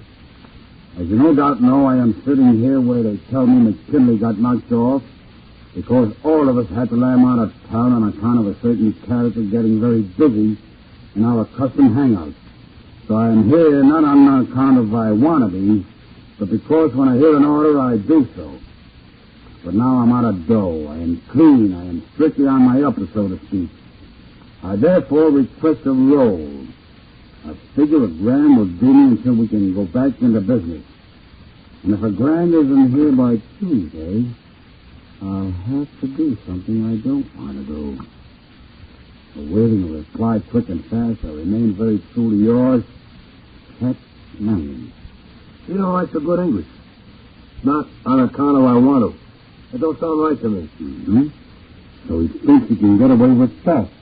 Oh, Cat don't mean nothing, Marty. He just needs dough to stay in the land. That isn't the way I read it. And if $1,000 isn't here by Tuesday, I'll have to do something I don't want to do. How does that read to you, except that Mangan is going to squeal and plenty? All he means is you might have to take a job. It costs dough to stay in the land. You know that, Marty. All I know is Leo gave me the job of protecting him. Letting a blabbermouth like Cat Mangan stay around isn't protecting anybody. So what are you going to do? Cat's in Buffalo. How would you like to take a little trip, Shiv? Mm-hmm. You ever seen Niagara Falls, huh? What for you want to go up there? Well, Niagara's right next door to Buffalo, pal. A trip like that ought to bring us within easy rifle shot of Cat Mangan.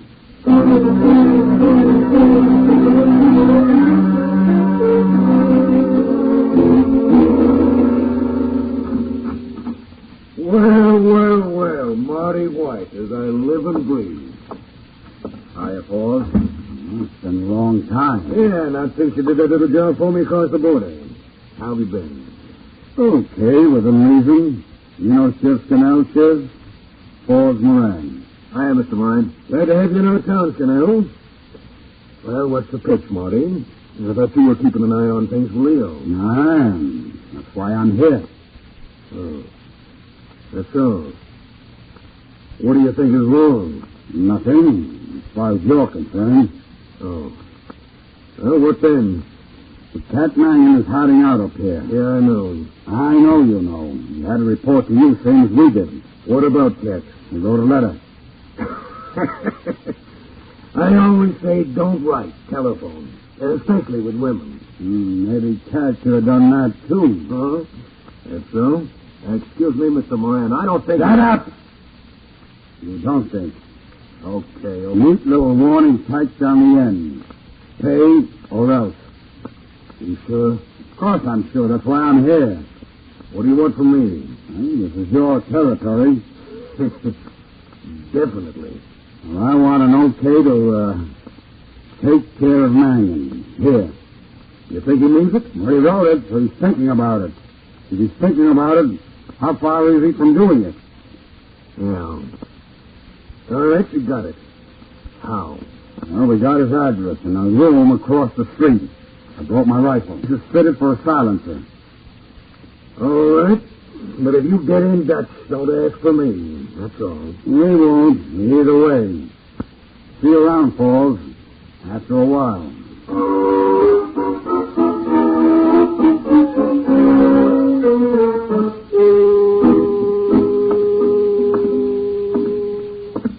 Sit down, will you, Shiv? I can't sit no more.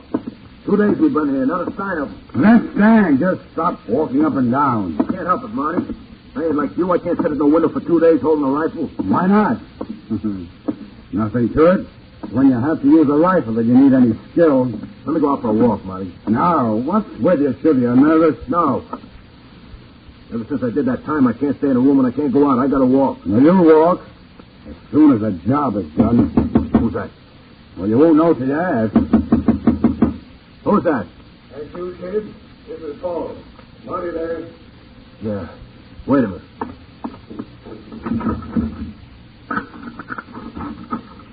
Come on in. Well, nice layout you got here, Marty. It'll go until we're through. Nice rifle, too. Too bad you're not going to get to use it. Why not? You protecting Mangan? I don't have to. He's lammed again. What? Just kidding, Mr. Moraes. No, I'm not. He must have spotted you when you took this room. In any case, he's conned some dough out of a couple of girls and headed west. How far west? He turned up in Detroit. Boys out there knew he'd been holed up here. I asked if I wanted him for anything. What's he doing there? Dealing in a joint on Wabash. I've got the address. You want it? Want it? Pack up shift. We're heading west. Next stop, the motor metropolis. Thanks for the tip, Falls. Do you a favor sometime.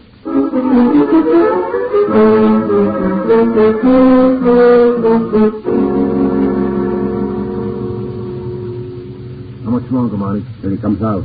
3 a.m. already. Cut the song and dance. We're here. We're waiting. Okay. Only I thought... Never mind what you thought. You drive. I'll do the thinking and the shooting. I heard you.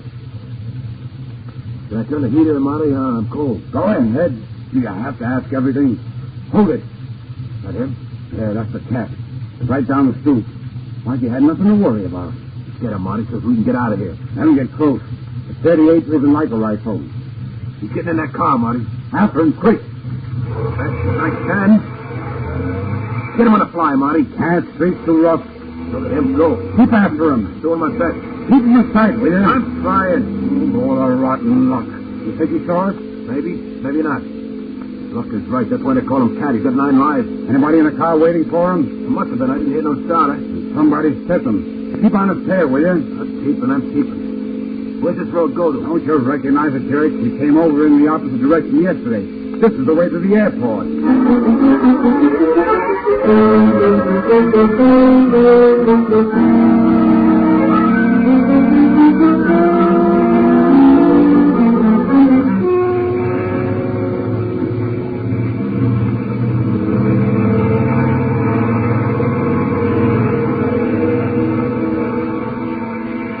Was that pretty? Yeah, very pretty. With Mangan aboard her. That character's plenty lucky. Where we heading, Marty? To the bulletin board. They usually have a timetable tacked on it. Why, are we going someplace? Well, I'm not sure yet. We'll see. Here it is. Flight 309 leaves here at 3:20. Stops at Chicago, then straight through to Los Angeles. Cat'll stay in Chicago. Not him. He knows we're looking for him now. And Chicago's unhealthy. He'll go on through. So what are we going to do? We'll wait a while. Let him think he shook us. Then, you see, then I think we'll see what the weather's like in sunny California.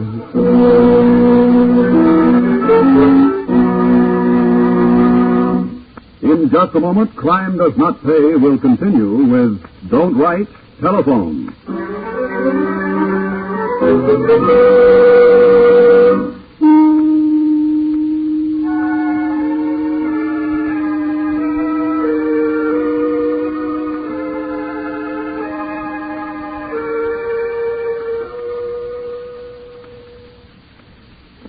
Now we continue with Crime Does Not Pay, starring Jack LaRue as Marty White in Don't Write, Telephone.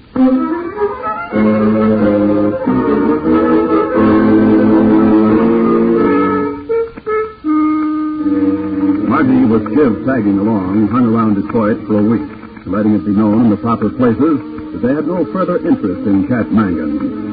But once Marty felt certain that the grapevine, through whatever source had tipped off Cat before, had advised their target that he was no longer wanted, he took the next plane to California, complete with hunting equipment and a protesting shiv.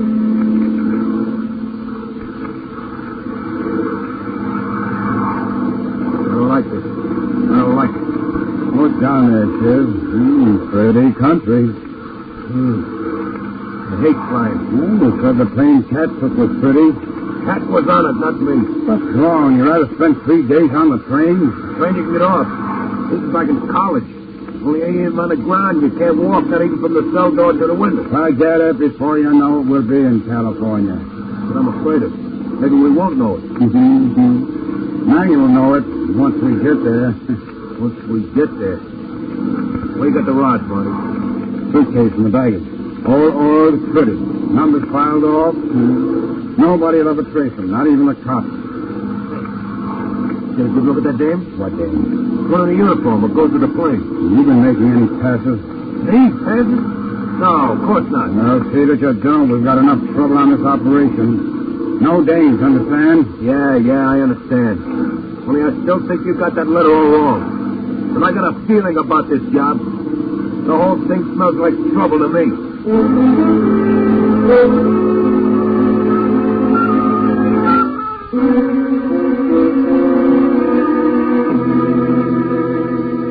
So, you're Marty White, huh?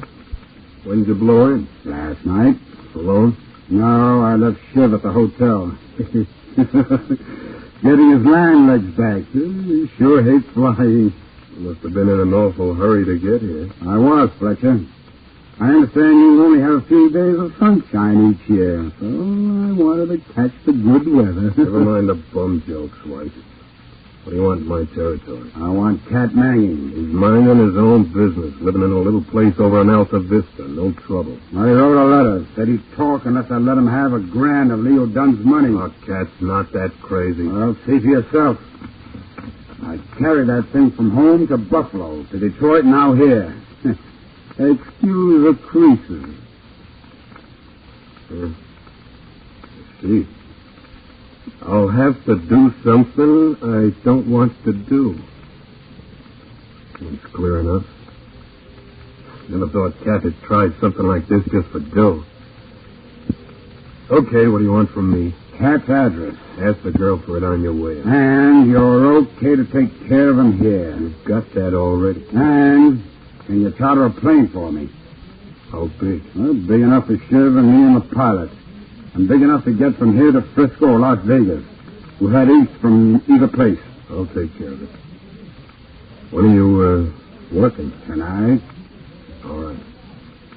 Call me before you leave the hotel. I'll tell you which airport and the make and number. And, as the saying goes, Marty, good hunting.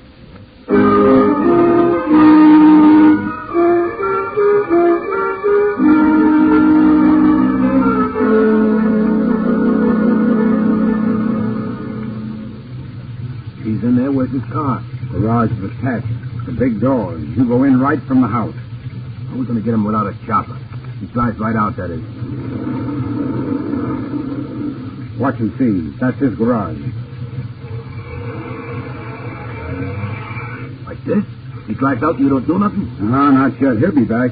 He thinks he's safe. Okay, Shiv, drive up that driveway and block it. We can wait until he comes home.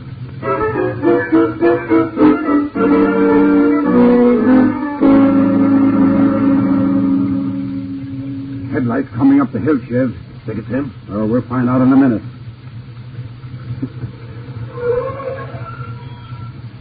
Oh, the sucker, the crazy sucker. He's getting out to see who we are. Where you going, Marty? No place. Just to meet our long-lost pal.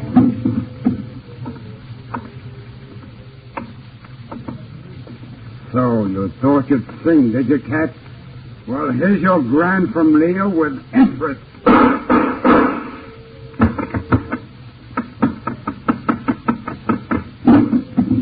Okay, Chip, let's ride.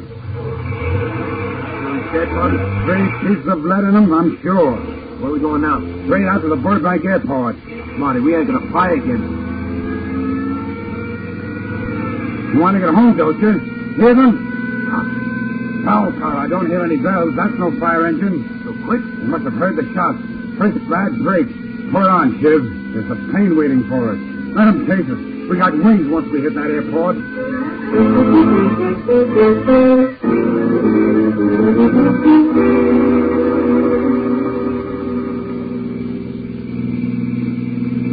Turn right, Shiv. Right onto the field. Check.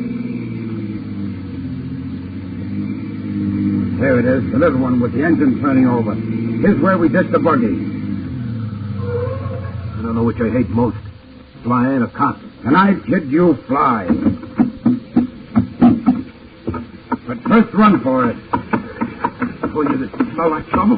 David, tell me when we get home. Is this the ship Fletcher chartered? Sure is.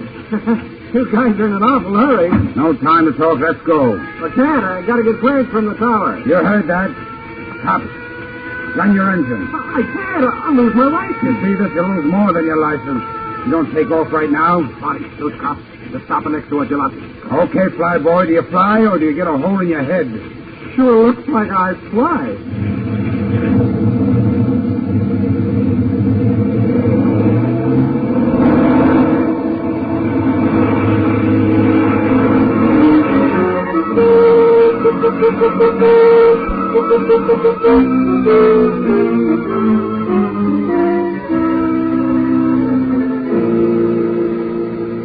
NC 56478 from Burbank Tower.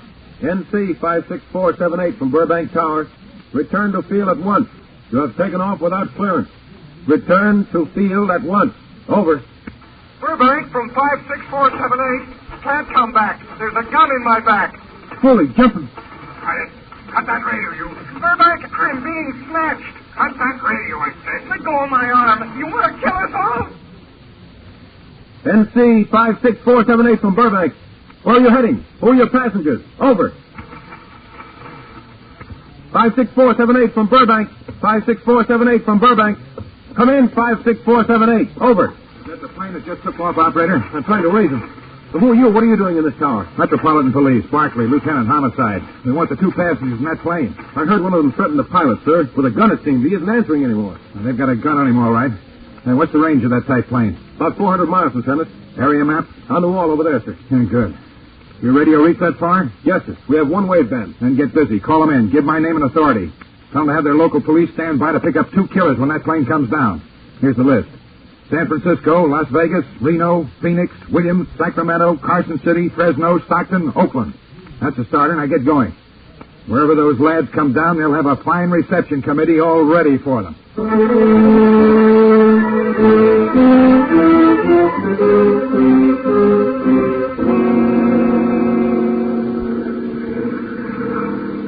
Look, they'll think it awfully funny when we land without clearance from the tower. Not so that would tell them an emergency landing. Radio and dead to you. Well, they'll check it. They'll know better. Never mind that now. Your job is to get us down. Yeah, get us down. Easy, one piece. I thought the big planes were rough. David, here, Ship, take this piece. What for? Who knows we're coming into Frisco? Maybe nobody, maybe everybody. Who knows? If you only let me keep the radio on, it's been all right. Shut up, you. Fly the plane. Yes, sir. We're practically landed now. I don't care who said it. The ones who are on the ground. Did it have to be Frisco line? Couldn't it have been closer? I picked Frisco because it's so big. They figure we headed for a tank town someplace.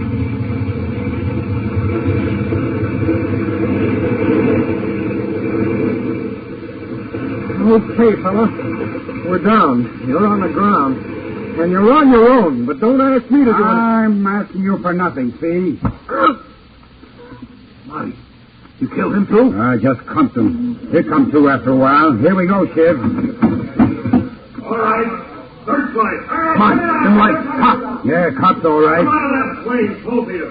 San Francisco Police. Come on, take us, Flatfoot. You can't get away. You're covered.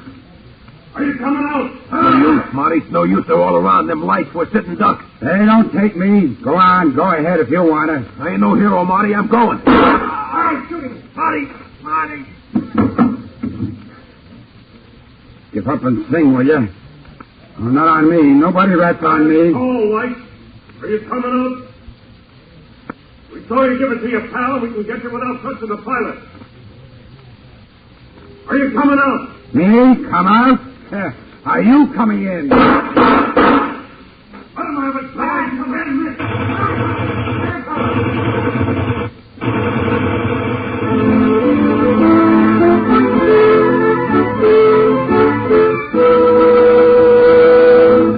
Flying does not pay.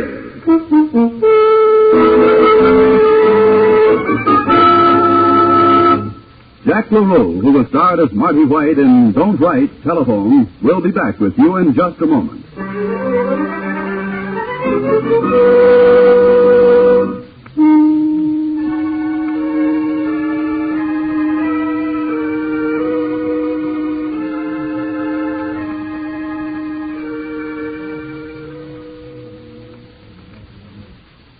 Now here in person is Jack LaRue. The story you've just heard details some of the methods of operation of organized crime. Of course, in the end, the criminals were caught, as they always are. But think a moment of the police organization tied up in the fight against these men, of the good tax money, yours and mine, which is spent in this fight every day. If this type of criminal found no easygoing citizens to feast, no complacent communities within which to flourish, that money would go to improving our lives rather than to the fight against crime. What this all adds up to is this, that not only for the criminal, but for every citizen such as you and me, crime does not pay. Thank you, Mr. LaRue.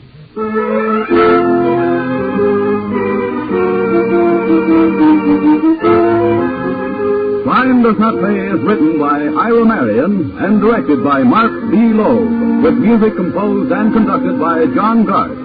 Technical advisor is Burton B. Turtis. The events, characters, and names used in the story you've just heard are fictitious. Any similarity is purely coincidental.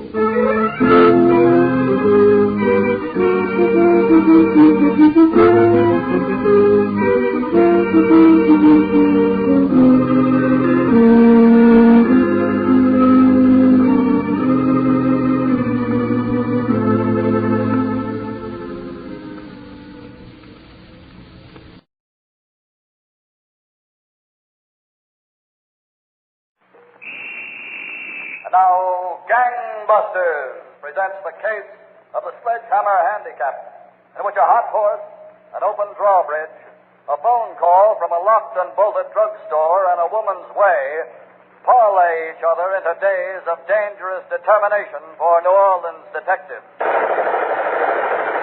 Gangbusters, the only national program to bring you authentic police case history.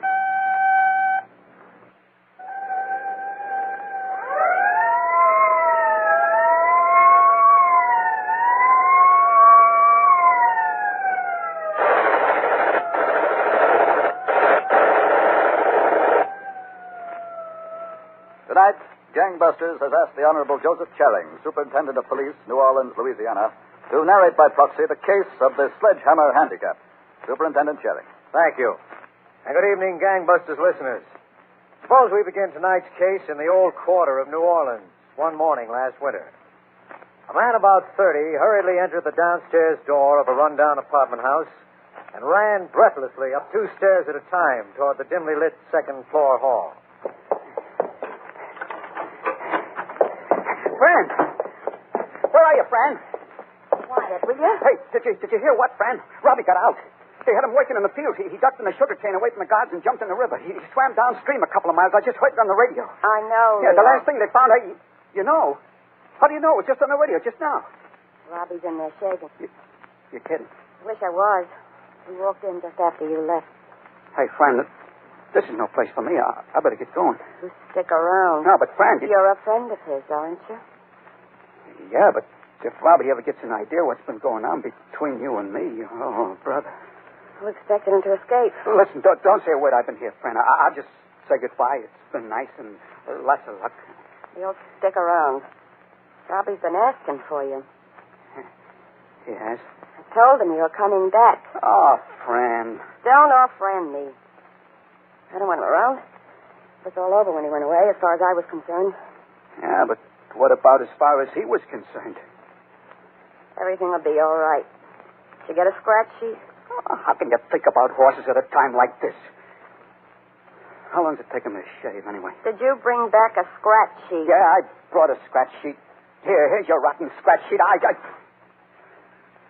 Hello, Leo. Oh, Robbie. Hi. Thought I heard your voice. Come here, Leo. Fran was telling me, Robbie. Come in here, Leo. I want to talk to you. He can wait until you finish shaving. I said come in here. Yeah. I'm sure glad you made her, Robbie. I knew you would be. Fran, get me some coffee ready when I'm finished. Coffee? Yeah, go on, coffee. Boy, you can imagine my surprise, Robbie. You didn't think I was going to wait around in there for the whole 10 years, did you? No, but I hear that ain't such an easy place to crack out of, Angola. It isn't. What are you counting on doing? What did you say? I said, what are you counting on doing? You know, I was just wondering. What brings you around here so early? Well, nothing, Robbie. I just picked up a scratch sheet. Me and Fran usually go over the horses together. So she's still a horse player. Yeah, me too. How you doing? Well, you know how it is, Robbie. You win one day, you blow it the next. I don't mean with the horses. I mean with Fran. Hey, now, Robbie, you got the wrong slant. There's nothing between me and Fran. No? No, I take a note on it. We're just a couple of friendly horse players. A lot of stories come drifting back to me up there. No, you got my word for it, Robbie. A guy don't like to be sitting alone up there and hear those kind of stories. Now, Robbie, listen to me. Listen to me. You can have her. I can? I took one look at her and you can have her. I wouldn't want to do you out of anything. You know me. I told you can have her. That's awful nice of you. Consider you doing me a favor, Leo. It's settled. Yeah. Maybe I ought to go out and tell Fran there's nothing to worry about. Now, wait a minute. Well, she's entitled to stop worrying. Let her worry about something else besides the horses for a few days. It'll do her good. Yeah, but Robbie... Stick here. I'll talk to you some more. Oh. About what? You been working lately? You mean working or working? You know what I mean. No, Robbie, not much. All right, Leo. You work with me. We're a team. Yeah. Well, I guess that's settled. Captain Gilliard. Oh, Captain, I was able to locate Detective Paul Poisonell. He's right here now. Good. Ask him to step in. Yes, sir. Go right in, Paul. And Baker. Yes, sir. Call the Bureau of Identification. I want some more recent pictures of Robbie Bertram. Yes, Captain. Come over. Sit down, Paul. Sure, Captain. Listen, Baker. Yes, sir. The most recent picture identification sent down was made in 1944 when he was arrested on the last offense. Ask them to check the penitentiary. Maybe they've got something made later. Yes, Captain. Okay, get on it. Well, Paul, I suppose you heard the news. You mean about Robbie Bertram? Eh? Yeah. Yeah, I heard it. He figured to break out sooner or later, Captain. Robbie was always a hard boy to hold down. You think you can find him? He's in New Orleans, maybe. Well, if he is, we can expect to break out all over in safe burglaries. They're telling me, like a plague. I've got our old reports out on... Huh? It says here he used to go with a girl, an inveterate horse player. That's right. Fran something. Liggett. Fran Liggett. Yeah. Look, I want you to locate her, Paul. If you do, you'll probably locate Robbie.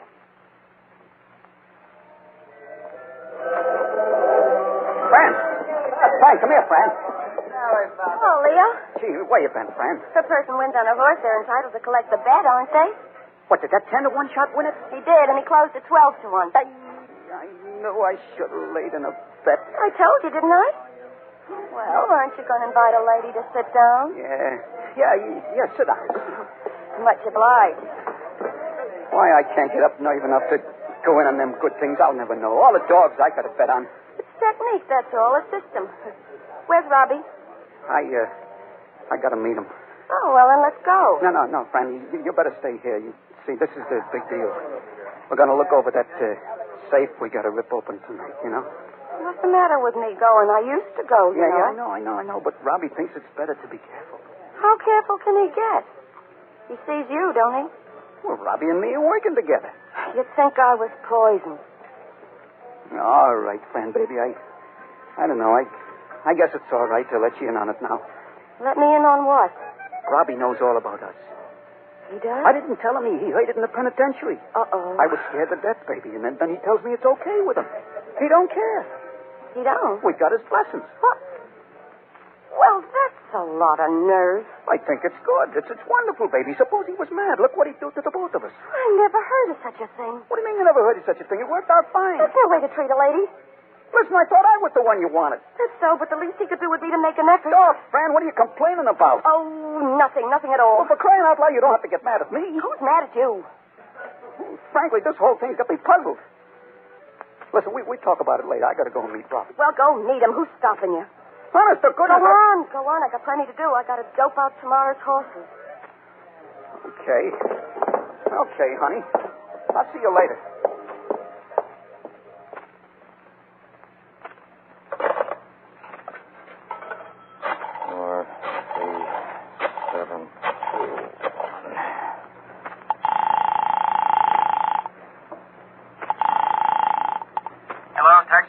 I want a cab. Yes, sir. Where at? Corner of Mirabeau and Paris, in front of the drugstore. Yes, sir. The corner of Mirabeau and Paris in front of the drugstore. Right away. Thank you, sir. Don't mention it. Come on, Robbie, let's go. All right, Leo, take your time. Take my time. We break into a drugstore, we knock open the safe, we make enough racket to bring the house down at 2 in the morning. We got the dough, we're ready to go, and you want to make a phone call. Can't you make your phone calls from someplace else? From home, for instance? Relax. I was calling a taxi. A taxi? What do you want to do? Take a streetcar? Robbie, for crying out loud, we just been into the safe here, remember? Don't worry about it. Don't worry about it. I want to get out of here. I got the tools already. Let's go. Leave the tools lay. Leave them lay. Where are we going to get another extension Jimmy like that one? We'll get it. Leave the tools lay. You want to get picked up with tools on you? Okay. Not the way we came. I don't have to be coaxed. Let's go. Well, Gangbusters listeners, the criminal, Robbie Bertram, simply called a taxicab to get away safely from the first burglary after his escape from Louisiana State Prison. Similar ingenious and daring getaways mounted as the weeks went by and the reports of burglaries increased. But it was the last getaway for which police waited. Back to Gangbusters. And once again, we hear from tonight's narrator, Superintendent Charing. One afternoon a few weeks later, Detective Paul Poisonot walked into a thinly camouflaged horse betting parlor just across the river from downtown New Orleans. This was only one of dozens of similar calls he had made in search of the girl Fran. As usual, he stood at the rear of the place for a moment, scanning the patrons who were listening to the call of the race, then walked into the crowd. Linda! Come on, Come on, Boy, what a load he's carrying. Come on, Linda. That's the guy up. Come on, Linda. That's my Linda. Stay there, Linda. Stay there, Linda. Stay there. Oh, you said it, lady. Stay there, Linda. Have you got Linda? Have I got Linda? I got a what? You'll win it, all right. She's up. Oh. By 2 lengths. Atta girl, Linda. Scope and double scotch are head and head for second, and coming up on the inside of fourth position, Stainless. She'll take it. She'll walk in now. Oh, I hope so. I could use the winner. Who couldn't? There's nothing to worry about. She's And in. the results of the 6th in hot spring. Here it is. The winner by neck, number 4, Stainless. Oh, no. Second and double scotch was third. What happened to Linda? That's what I'd like to know. She died. She was leading all the way around and she died. How do you like that? I don't like it any more than you do. Hey, Fran, you have to sit here all afternoon. You realize I've been waiting out in the car for you. Listen, Leo, I had a horse that almost won the race. What do you expect me to do? Drop everything and come running? Well, Robbie's waiting for me on the street corner. You know Robbie's waiting for me. Robbie? Who cares about Robbie? Let him wait on 4 corners. Linda W. almost took it and dies in the stretch. Ain't that right, mister? Oh, you said that's right, lady. That cost me a wad myself. Chicago, the horses that go to the post. You got anything good in the next to Chicago, mister? No, not a thing. Have you? Oh, I got a little bet on Uncle Jack. I think the horse can win it. Uncle Jack, that's a 20-1 on the line. Ain't that enough for you, mister? Yeah, but Fran, let's go. Listen, Leo, the horses are at the post practically. It'll be another 5 minutes. Robbie can wait another 5 minutes. Fran. Uncle Jack, huh? That's right, mister. Uncle Jack. Uncle Jack, maybe. Hey, I'll go take a look at the form. Yeah, you do that. The 6th at Hot Springs is now official. The winner, number 4, Stainless, pays $6.80.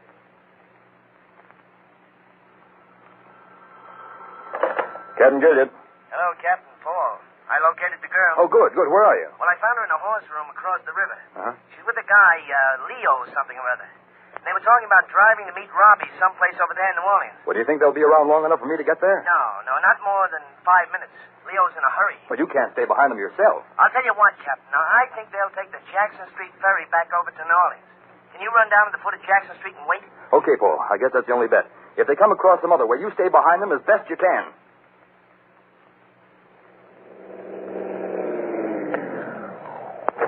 Hi, Robbie, get in. How long do you expect me to stand waiting on a street corner? It wasn't our fault. There was something wrong with the ferry. It got delayed. Besides, I had a horse. You've always got a horse, haven't you? At least a horse you can depend on. He may not win all the time, but he always gives you a run for your money. And who was that meant to be a dig at? That was meant for me, Leo. Well, why should she be taking digs at you? Still a free country, ain't it? I can take digs at anybody I want. Straight over the bridge, Leo. Wait, over the bridge? Look, we ain't going all the way out there for another look at the place we're going to take, are we? Get all the look you can at it in daylight, then you know it in the dark. Go on, over the bridge. Hey, I don't like to be cause for alarm, but take a look at that car back there, the Chevy. Oh, what's the matter? You just drive. What do you think, huh? Leo, pull away a little bit. Yeah. They're keeping up with us. Are the cops? Sure, I know whether it's cops. They're coming up more. Give it a gun, Leo. Right. A lot of traffic here, you can't. It's cops, all right. Go on, head straight for the drawbridge. We'll lose them on the other side. We're pulling away from them some. Okay, we'll make it. Take a right and you're on a bridge. I know. Hold on. We're okay. Robbie, the bridge. Holy, they're raising the bridge here. Go on through, you'll make it. Go right through. Robbie, you go on. We can't make it. Give it the gun and take the jump. You'll have about 10 feet. Here we go. Oh, brother. That's the best long shot that's ever come in for me. All right, take it easy. We're okay now.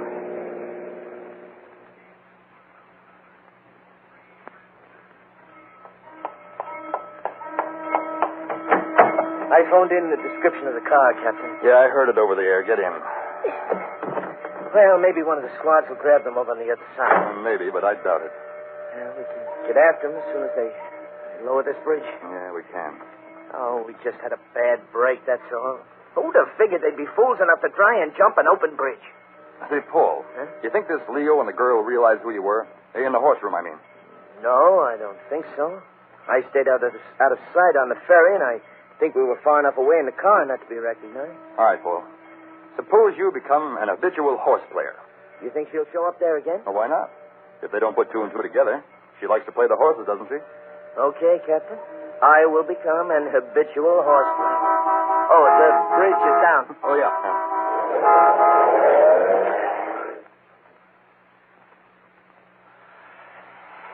All right. That's enough, Leo. Shut that drill off. Yeah. So what do you think, Robbie? Safe will be open in 10 minutes. No, I don't mean about the safe. I mean what I asked you about, Fran. Look, I'm here to rip a safe, not to give advice to the lovelorn. Hand me that Jimmy. Yeah. Here. After all, you could help me out. You know her so many years. She used to be your girl. Lean on this thing, will you? Yeah. All right, use your muscle. All I want is to know how to handle it. She ain't been the same since she got back, Robbie. Okay, that's enough. Yeah. Now, will you talk to her? All right, I'll talk to her. I'll talk to her tonight. Let's just get the safe ripped. Thanks a lot, Robbie. You don't know how I appreciate this. Don't mention it. Yeah, we got to cut away some more. We'll never get in the safe. Now, you sure you're going to talk to her? Didn't I tell you I would? Come on with the drill. Yeah. The drill.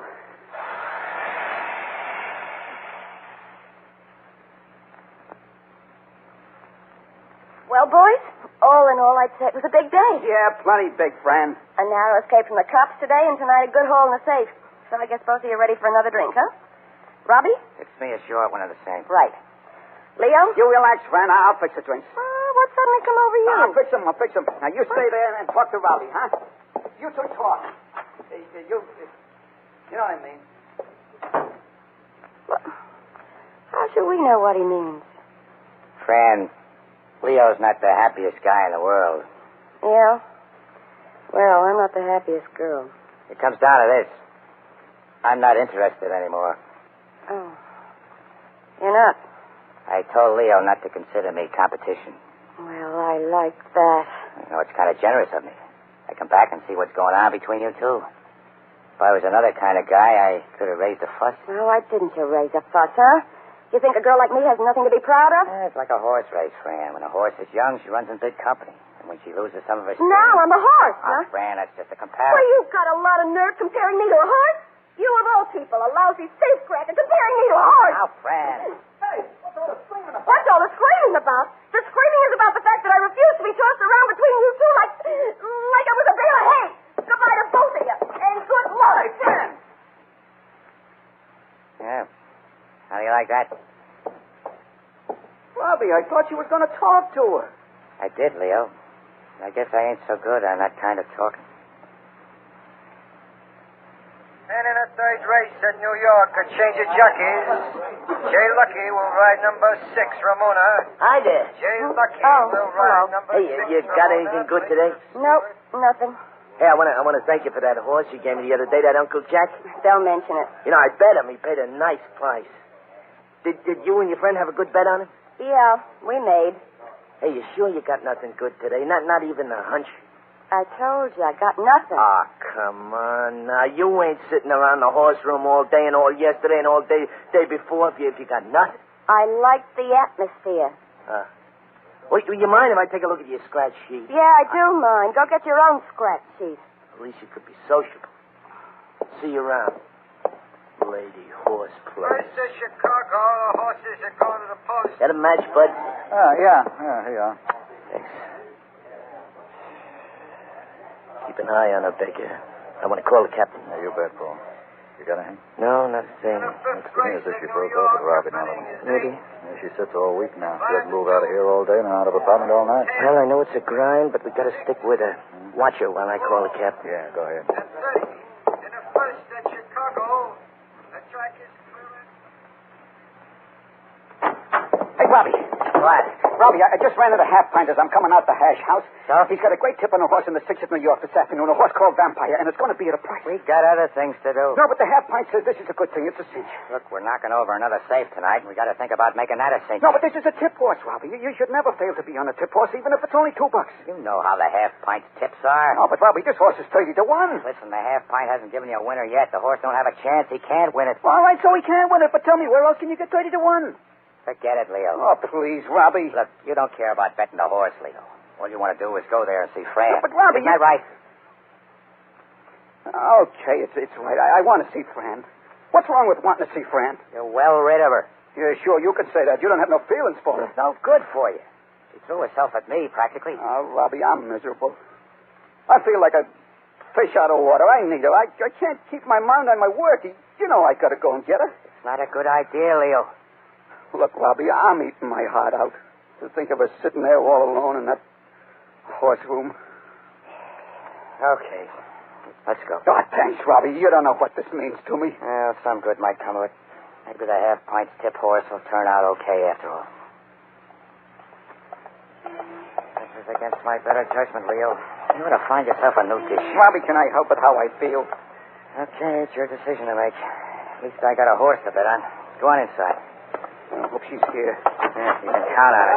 Post time for the 4th at New York, 3:43. I see her. There she They're is. going into Hey, the take it easy. stretch She of ain't going Maryland. no place. Yeah. Oh, she looks worried, don't she, huh? Probably lost every race. Hello, Fran. Oh, I'd be grateful if the two of you got out of my sight. Oh, Fran, baby, Orderly. stick to me. Oh, quiet. That's more margin. Second is Esplanade, and Royal Dad is third. Atta baby, you're in a good spot. You betting Esplanade, Fran? I'm not talking to you unless you get that man out of my sight. I still don't see what I did to you. Robbie didn't mean nothing, honest. Comparing me to a horse. Oh, how could anybody compare you to a horse? The winner by a head, number 2, more margin. Royal Dad was second, and Helpful Harry was third. Well, what happened to Esplanade? That's tough luck, Fran. I tell you, I got a swell tip from half pint. Where's the tip, Leo? You won't need it now.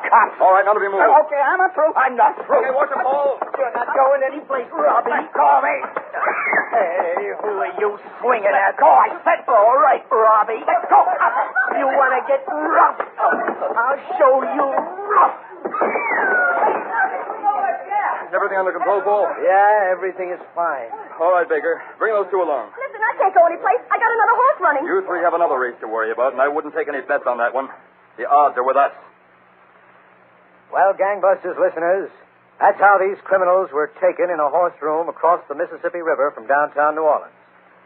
Robbie Bertram has been returned to Louisiana State Prison with a life term in addition to what he was already serving. His companions have received appropriate shorter sentences. Thank you, Superintendent Joseph Charing, for this most absorbing case history. And Gangbusters, congratulations to all the New Orleans detectives whose investigation brought these criminals to justice.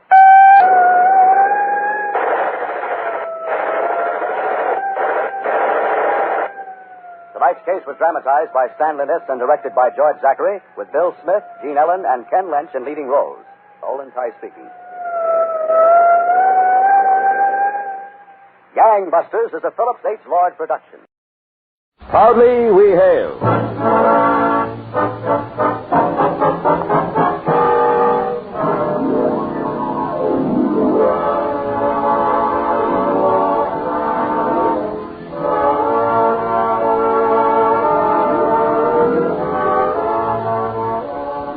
From New York City, where the American stage begins, here is another program with a cast of outstanding players. Public service time has been made available by this station for your Army and your Air Force to bring you this story, as proudly we hail the United States Air Force.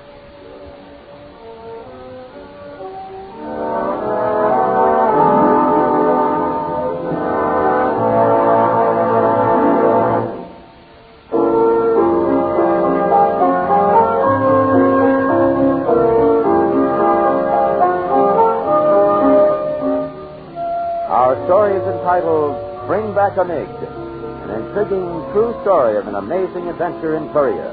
Our first act curtain will rise in just a moment, but first...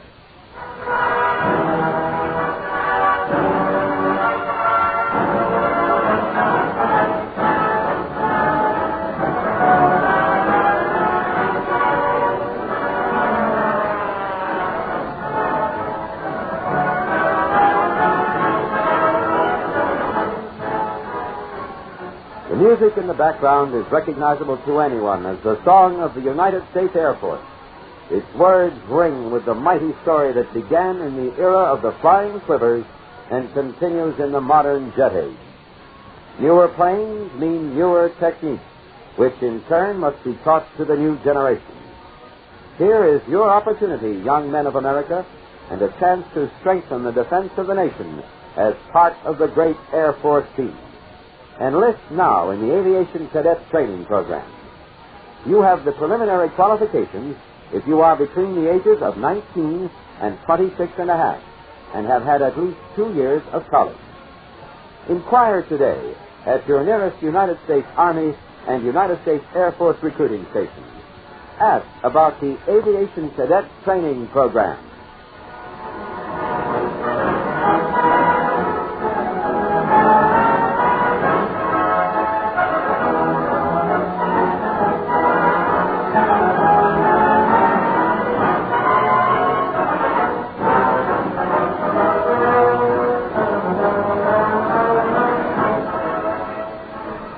And now your Army and your Air Force present the proudly we hail production, Bring Back a MiG.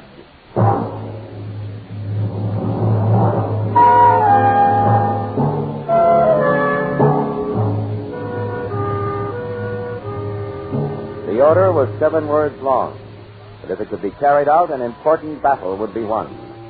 It was a grim command, but it was vitally necessary. At any cost, bring back a MiG. Bring back a Russian jet-built fighter for study, analysis, and evaluation. That's what they wanted, and the news of it came sifting down.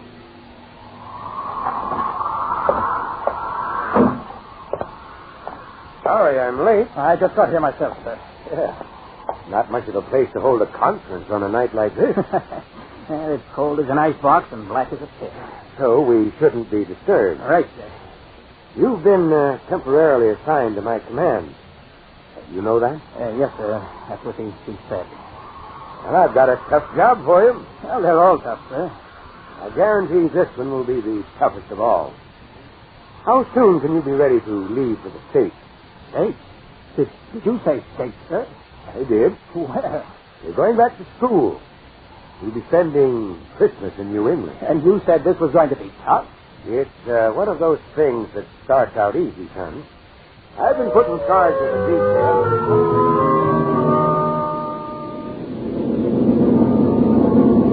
Before daylight, you're on your way. You're flying east and home. Christmas in New England. You should be used to sudden changes by now, and this is one you'll have a little time to think about. The first part of your job is going to be no pain at all. Like the general says, you're going to school. Not one school, a half a dozen, maybe more. You'll be the only student because the schools you're going to are factories. And the subject, chef.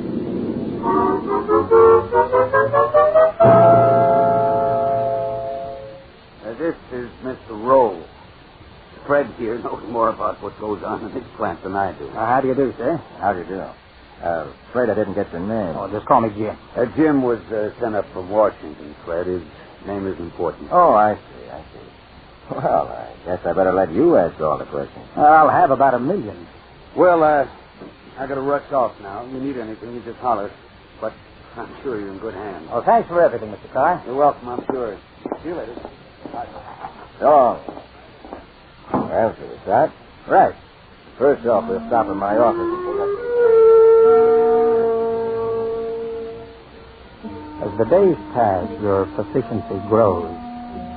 Under the guidance of experts, you finally reach the point where you could actually field strip a jet fighter blindfolded.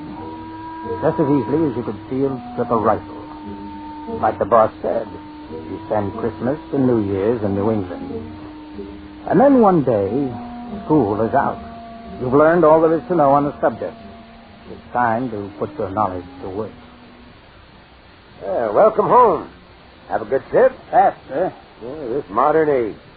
How were things back in the States? Back in the States? Oh, peaceful. I'll bet. Pull up a chair. Thanks. The 2 copter pilots will be here in a few minutes. I see, General. You've definitely decided on a helicopter for the job. Yeah. Your idea of going in alone and trying to steal a MiG right in front of their noses is all right for the movie. But the chance is too slim, and we'd be right back where we were when we started. Well, General, have we got a chopper big enough to handle the thing? The Sikorsky H-19 is the biggest we've got. And it's got to be big enough. Oh, there'll be 9 of you all told. 2 pilots, 6 technicians, and yourself. Right. Your pilots are the best we've got. That's good. Joe Cooper flew B-24s during the war. Switched to helicopters about 4 or 5 years ago. Mm-hmm. Russ Winiger has a similar background. They know their stuff. I see. Well, do they know about this deal yet? No. They'll hear about it for the first time when they get here. What about the other men? Well, we've already picked them and trained them. Well, they'll be handy to have around in case we run into trouble. I don't see how you can expect to run into anything else. Oh, you never can tell, sir. We might not. Come in. Hello? In here, Captain. Is Captain Winiger with you? Yes, sir. Good morning. Morning, sir. And this is Jim. He's one of those cloak and dagger birds, so his last name isn't important, and I wouldn't be a bit surprised if his first name wasn't Jim at all. I never could figure why you men had to act so mysterious about your name. Well, we have to have some secrets, General. Meet Captain Joe Cooper and Captain Russ Winiger. Captain? They're good at keeping secrets. Well, sit down, gentlemen, and we'll get on to cases. While the General briefs the 2 pilots, you have a chance to look them over. Cooper is tall, thin, thoughtful-looking bird, quiet, dependable guy, you figure. No monkey business. Calm in the pinch. Winiger is short, compact, with his chin like a hunk of granite. He looks rugged, ready for anything. You have a feeling the General handpicked these men. Cooper listens to the plan unfold, betraying no emotion. Winiger's eyes light up like a couple of searchlights. There's no hiding his eagerness. He's ready to go right now. Now, as long as that helicopter of yours delivers a MiG in our hands, we'll be satisfied. Well, there are those who think it can't be done. How about it? Well, the overload will be tremendous, but we'll get our copter back and with your MiG, I think.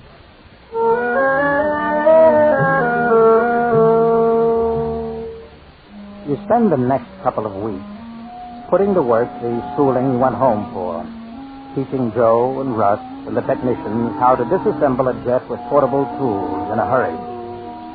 You practice loading the big H-19 with set parts.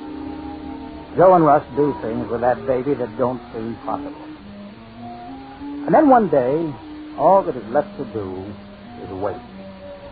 Wait until photo reconnaissance spots a MiG down somewhere in one piece. You hope when they do, it won't be too far behind enemy lines. How many years you figure we gotta wait before that phone rings? Well, 5, maybe 10. I wouldn't doubt it. Relax, boy. Say, how about some penny ante? Sir, I do not believe in gambling. Sir, this isn't gambling. I'll take your money gently. In that case, deal me in. Well, who's got a deck of cards? I got one in my footlocker, I think. I'll take a... No cards today, children. Well, shall I answer it or let it ring a while? Look, if you don't answer it in 1 second, I'll feed it to you. Now go on, answer it. The man's eager. Hello? How soon can you be in my office? In about 30 seconds. Make it 25. Think we've done something for you. We're on our way, sir.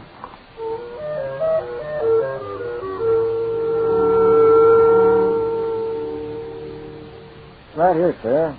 On the side of this hill. According to this map, the whole area looks pretty hilly. What about it, Joe? Oh, isn't this a clearing right here? That's right. I think you could put it down there, all right. You'll only be about 100 yards from the mix. Mm-hmm. What kind of shape is it in, Glenn? Look reasonably intact. Nose was kind of dented in, but it seemed to be all in one piece. She's 200 miles behind their line. Glenn, did you notice any activity in the immediate vicinity?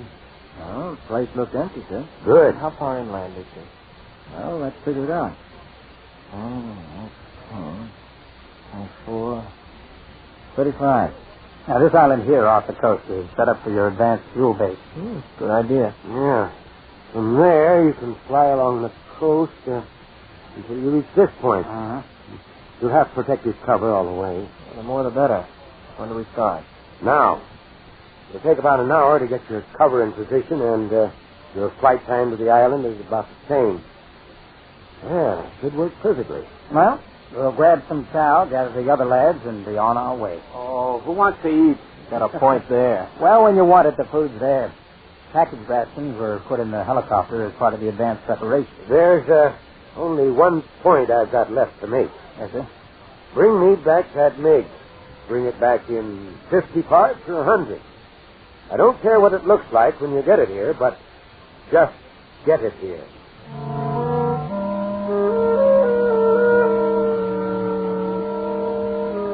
Even though you know you should eat, you find that food seems to stick in your throat, and that an empty stomach can be emptier no matter what you try to put in it. Inside enemy lines doesn't sound like a hop, skip, and jump. And in an overloaded helicopter, crammed with men, MiG parts, and extra fuel, it means you're a sitting duck for anyone within that area who wants to take a pot shot at you. Well, the three of us eat silently, hurriedly, forcing the food down our throats. Then we go out into the bitterly cold afternoon and walk stiffly across the field to the grotesque-looking H-19. You know, there's only one thing that worries me. Yeah? What's the worry, Joe? Our extra gasoline, the nylon bags we're carrying it in, are all interconnected. A burst of flak in one bag, they'd all go dry. I know, but there's not much we can do about it. No, just hope it doesn't happen. Why, fellas, you don't think they'll shoot at us, do you? Or they'll be so surprised to see us, they'll just stand with their mouths open. Hey, I see the 6 men are ready and waiting. Those guys are the only thing that make me feel good about this trip. Now, Russ, you check their chutes, and I'll look after the extra ammunition situation. We're not going to have much room for extra ammo. Just a few grenades. Oh, brother, it's cold. I'd rather have it too cold than too hot. All of a sudden.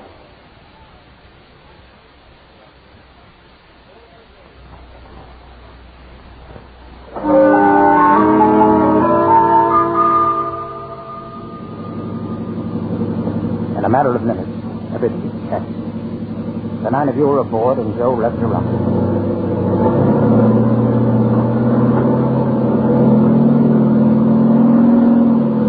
You rise straight up off the ground, slowly, almost sluggishly. Then Joe points it toward the sea, and you're on your way. The ugly, soiled earth of Korea moves away under you. The lip of the yellow sea froths against the shoreline as though it would like to give the whole country a good cleaning. The bay is gray, overcast. Visibility, poor. Come down low over the sea, heading to the island where you'll find your expert tool.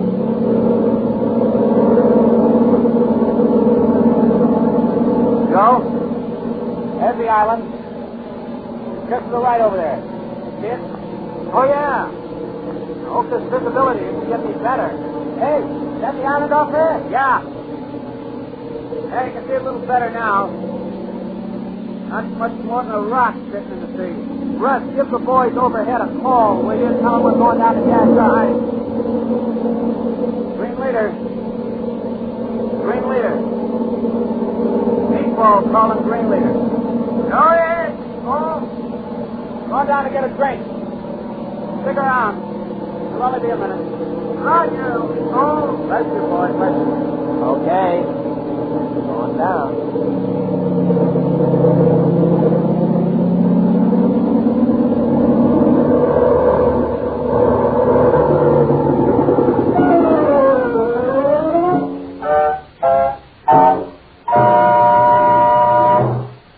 You are listening to the proudly we-hail production, Bring Back the Mig.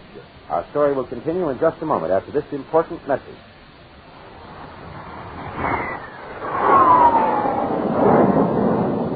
Hey, that's one of those new Air Force jets. It must be some fun to be up there. Gee, I'd sure like to fly when I grow up.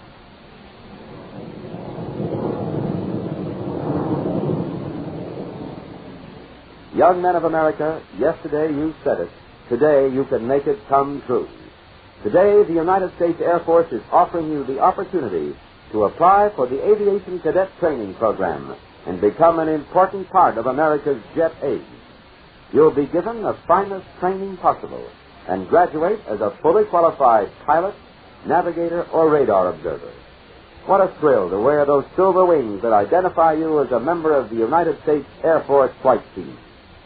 You'll feel a real surge of pride when you're assigned to your plane. Perhaps it'll be a speedy F-94 Scorpion jet or the vital flying boxcar cargo plane. No matter what your job in the Air Force, you, as an aviation cadet, have the satisfaction of knowing that you're serving your country when it needs you most. If you're a young man between the ages of 19 and 26 and a half, have successfully completed 2 or more years of college, and are otherwise qualified, you should visit your nearest United States Army and United States Air Force recruiting station today. You are listening to Proudly We Hail. And now we present the second act of Bring Back the Mig.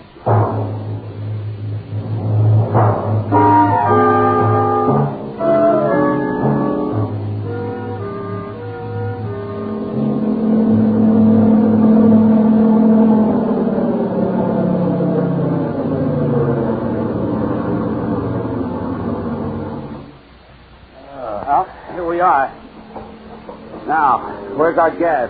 Hey, fellas, look. Look over there.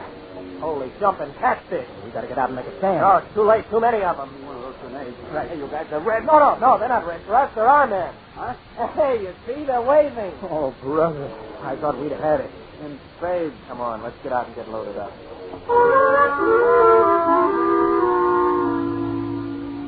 With the help of 50 grinning South Korean Marines, whom you first mistook for commies, you load and refuel the helicopter in jig time. Now you're ready for the final run.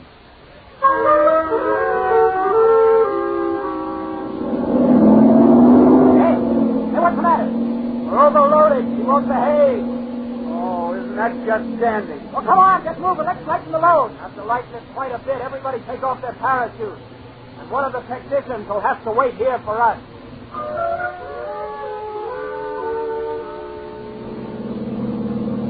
Even with no chutes and one less man, you're still overloaded. Suddenly, something flashes overhead and you look up. The sky is full of planes. Irregular umbrellas, shooting stars, paper jets, and Mustangs.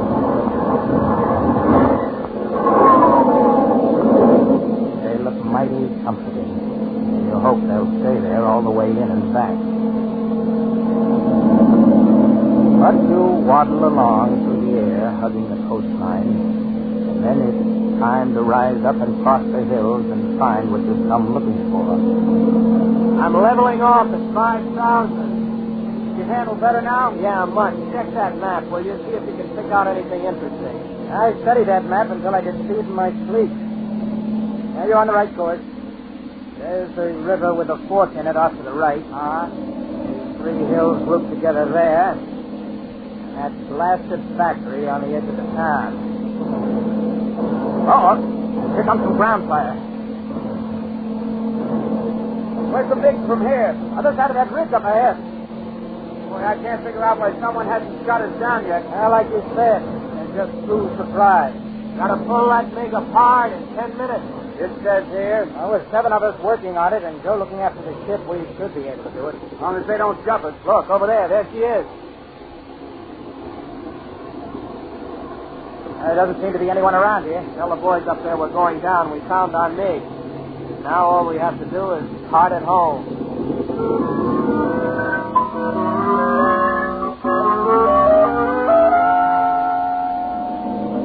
One thing above all else you want now is silence. But the only thing a helicopter won't do is land silently.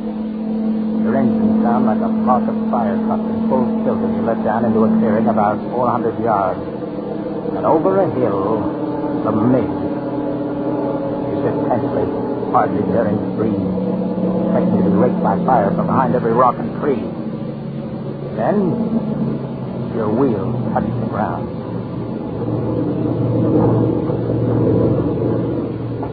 Come on, boys. Let's go get it.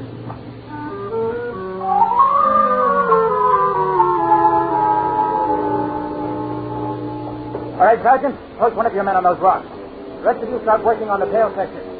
Hey, Russ, you take the nose. I'll take the cockpit. Let's hit it. Now what you learned in school and what you taught the rest of these men had better pay off. You don't need the whole MiG, but you do need everything that makes it tick. Gun sights, armor around the pilot, metals used in the engine's fire blast chambers, and so on. Then it happens. You run into trouble right off. Hey, I don't have the right kind of tools to get this thing off. None of them fit. Sure, we're trying to remove the tail, but our tools... Yeah, I know. But be sure to get that whole tail section. Frank, Headless, what are we going to do? We're going to stop standing around beating our gums. Get off everything you can. Now, let's hurry it up.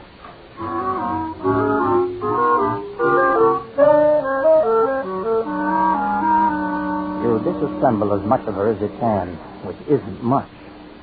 Now it's time to improvise. You've got to get this thing apart one way or another. I've gotten off everything I can. Right. Now, you and the sergeant and the rest of the boys start carting that stuff back to the ship. Okay. Hey, what are you going to do with that grenade? And if we can't take her apart, we'll blow her apart. Now, get going.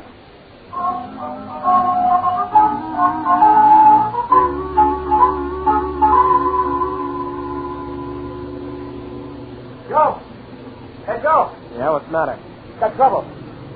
This is all we can get off it. Can't possibly carry anymore. Hey, the whole one. No, that's Jim. Breaking the plane up with grenades. Grenades? Won't he blow all the bits? Stop worrying about him. He knows his business. All right, I'm going back to help him. Sergeant, as soon as we get this loaded, come on the double.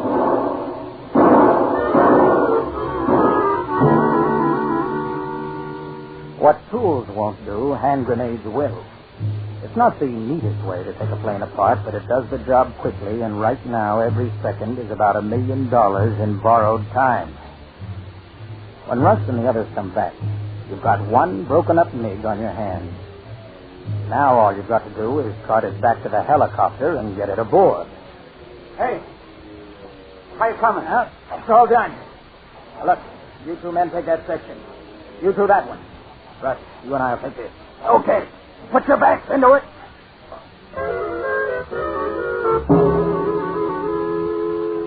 It takes 2 trips to get all the pieces down to the H-19. And then it takes the greatest piece of loading anyone's ever seen. When you're through, the tail of the MiG sticks out the cabin window like an extra wing. You throw away your tools, weapons, anything to lighten the load. Then you crawl into the helicopter the best you can. And hope that a guy named Joe Cooper is a magician, because you know it'll take one to get this show into the air. Well, here we go. I hope. Come on, baby, let's walk upstairs. Keep her off, boys. Going up! We're going up! Go ahead, head downwind. Hold on. Just like flying. Hey, look out! Those trees ahead. Yeah, get ready to pick the bark out of your teeth. Brother, we got up to the landing gear.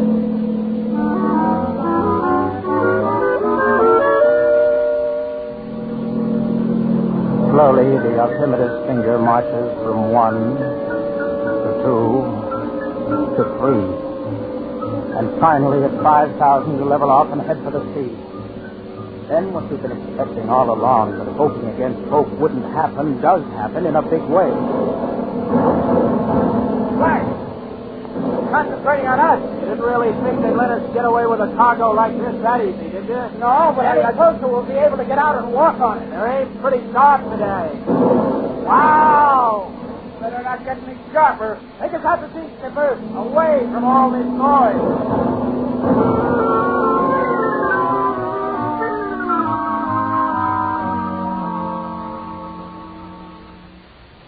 You were lucky they didn't open up on your tuner. We were just lucky, General. Yeah, they had our reins all the way out to the sea. We found one hunk of flak in the main rotor blade. Gentlemen, you've done a magnificent job. I think the most remarkable thing you've done is bring yourselves back alive. Well, did we get enough of that MiG to help anyone? You certainly did. You risked your necks to do this job, and you can bet there are going to be an awful lot of necks paid because of what you did. I'm recommending you, Captain Joe Cooper and Captain Russ Winiger, for the Silver Star.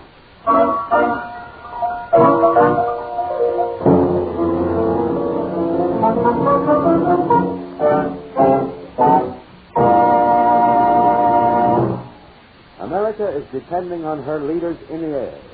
If you're a young man between the ages of 19 and 26 and a half, have had 2 or more years of college, and are otherwise qualified, you are eligible to join the ranks of America's leaders in the air. You can become an aviation cadet. The defense of our nation hangs heavily on our air strength, the finest in the world. But we cannot relax our efforts. The Air Force still needs pilots and aircraft observers. If you have the primary qualifications, visit your nearest United States Army and United States Air Force recruiting station today. Ask about the Aviation Cadet Training Program. Do it now.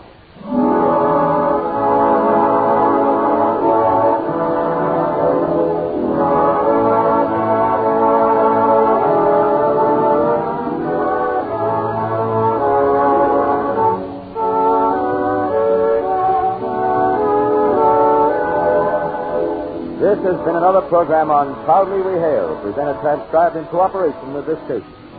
Proudly We Hail is produced by the Recruiting Publicity Bureau for the United States Army and United States Air Force Recruiting Service.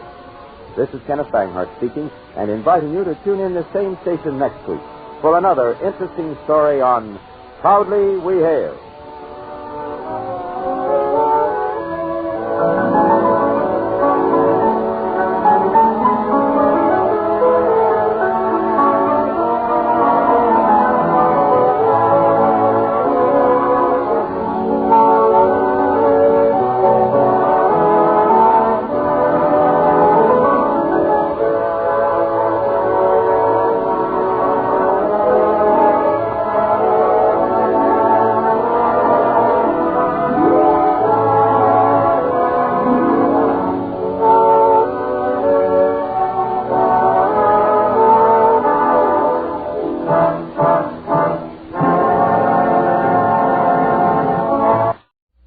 Wine brings you Basil Rathbone and Nigel Bruce in the new adventures of Sherlock Holmes.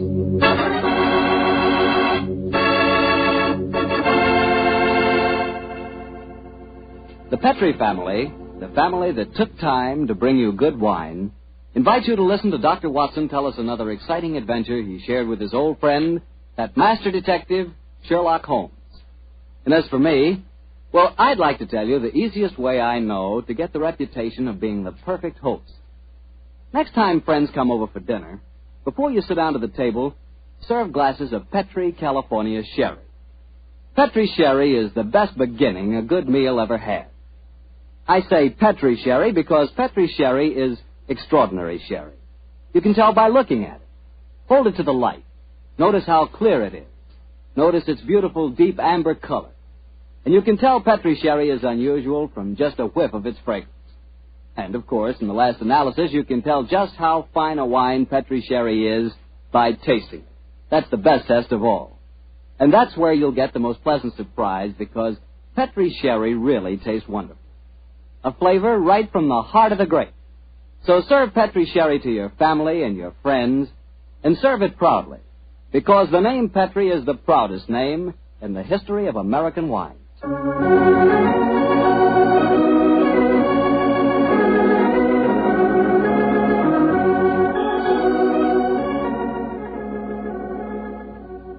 now I'm sure our good friend Dr. Watson's expecting us. Let's not keep him waiting. Come in. Good evening, Doctor. And I'd fill it full of that water he showed me, and I'd stick Up, won't you, my boy? Of course, Doctor. What's the matter, a touch of rheumatism? No, I've played 18 holes of golf today. I hope that when I'm your age, Doctor, I can be half as sprightly. Oh, it's very nice of you, but if you don't mind, we won't discuss my age. So drop your chair, make yourself comfortable. I'll get on with tonight's new Sherlock Holmes adventure. Well, from the hint you gave us last week, it sounded like quite a spooky story. It was, Mr. Bartell. It certainly was.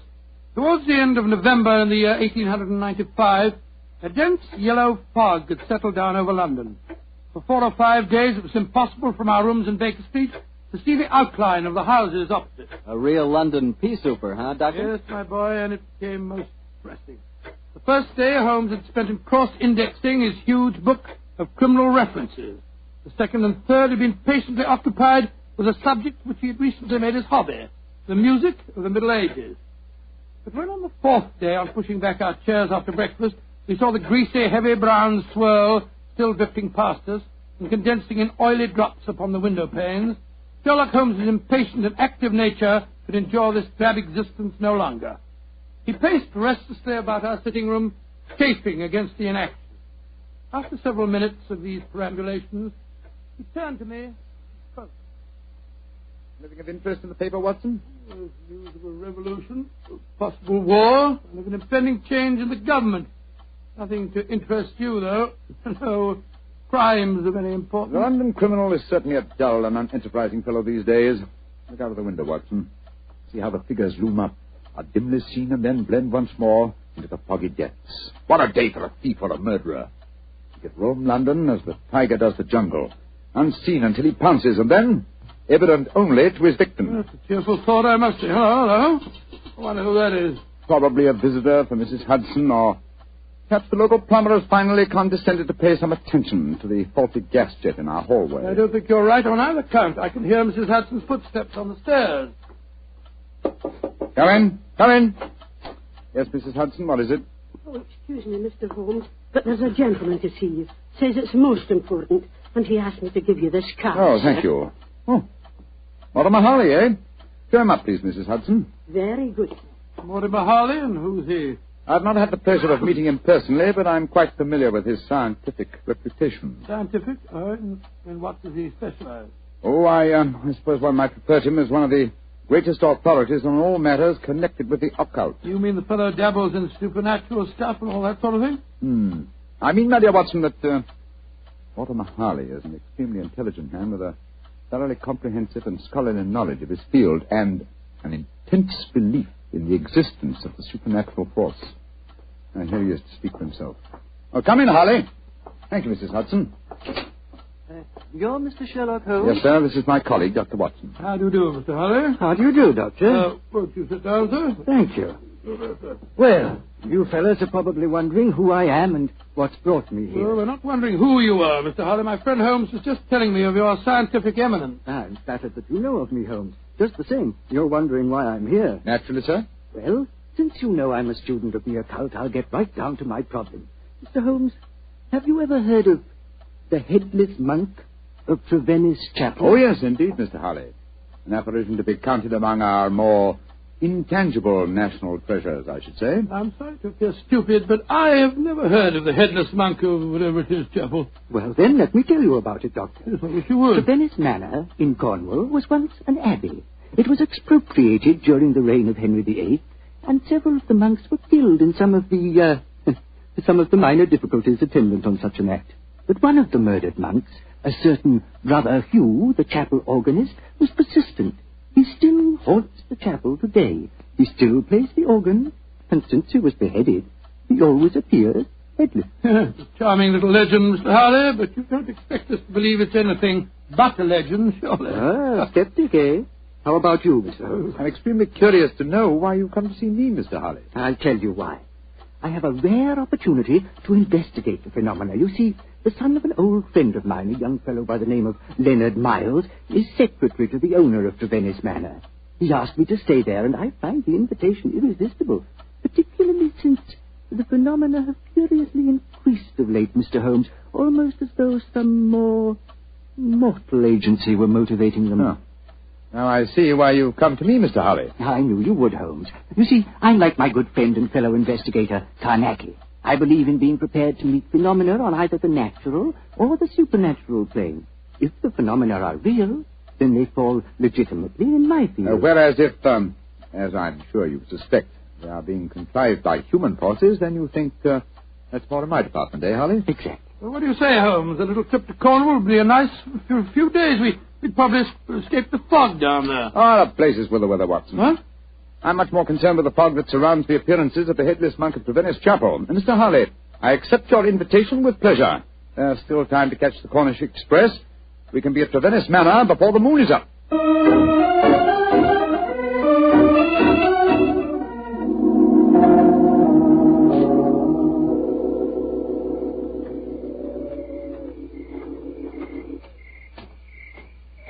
Hello? Who's this funny-looking fellow coming down the steps towards us? If I didn't hear the sound of his footsteps, I'd believe it was a psychic manifestation. He certainly looks as if he came from beyond the grave.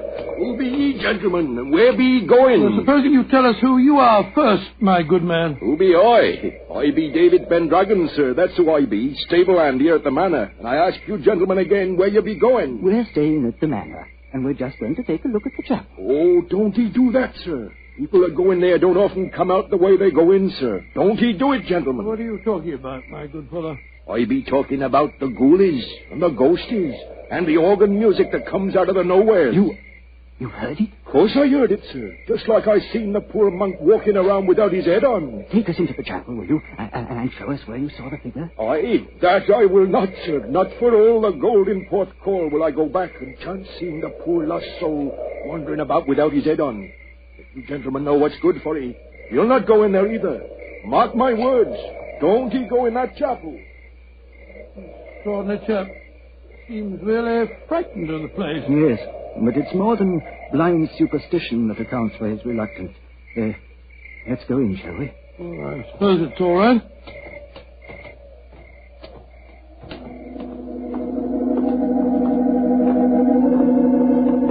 Great Scott! Listen to that. The organ.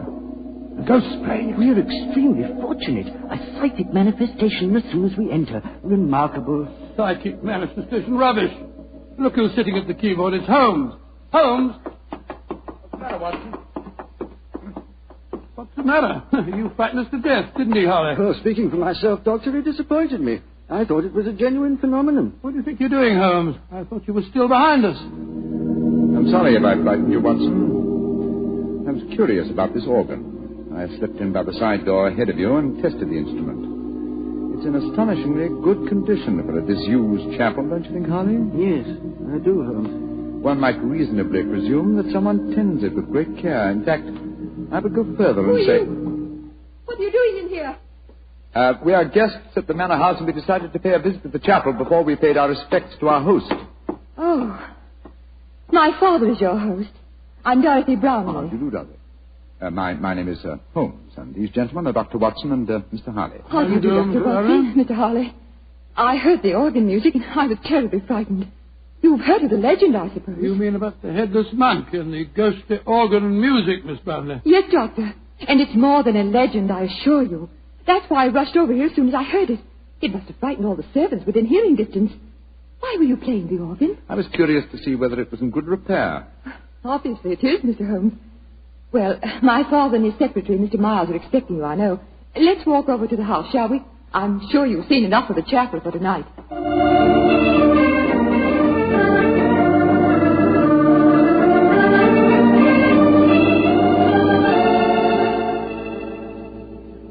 Father, this is Mr. Sherlock Holmes and Dr. Watson. How do you do? How do you do, sir? How do you do? This is my secretary, Leonard Miles. How do you do, Mr. How do Miles? you, Mr. Brown? Dr. Watson? I'm afraid Mr. Brown is rather angry with me. I hadn't told him that you were an expert on psychic phenomena, Mr. Harley. Well, I fail to see why the knowledge of that fact should make you angry, Mr. Brownlee. I don't want you ferreting about into this so-called ghost business. There's been enough trouble in the neighborhood already. It's almost impossible to keep servants, and these Cornish people are incredibly superstitious. You haven't seen the ghost yourself, Mr. Brownlee? Oh, of course not. There isn't any ghost, I tell you. You heard the mysterious organ playing? No, I haven't. And I don't want to talk about it anymore. Yes, what is it?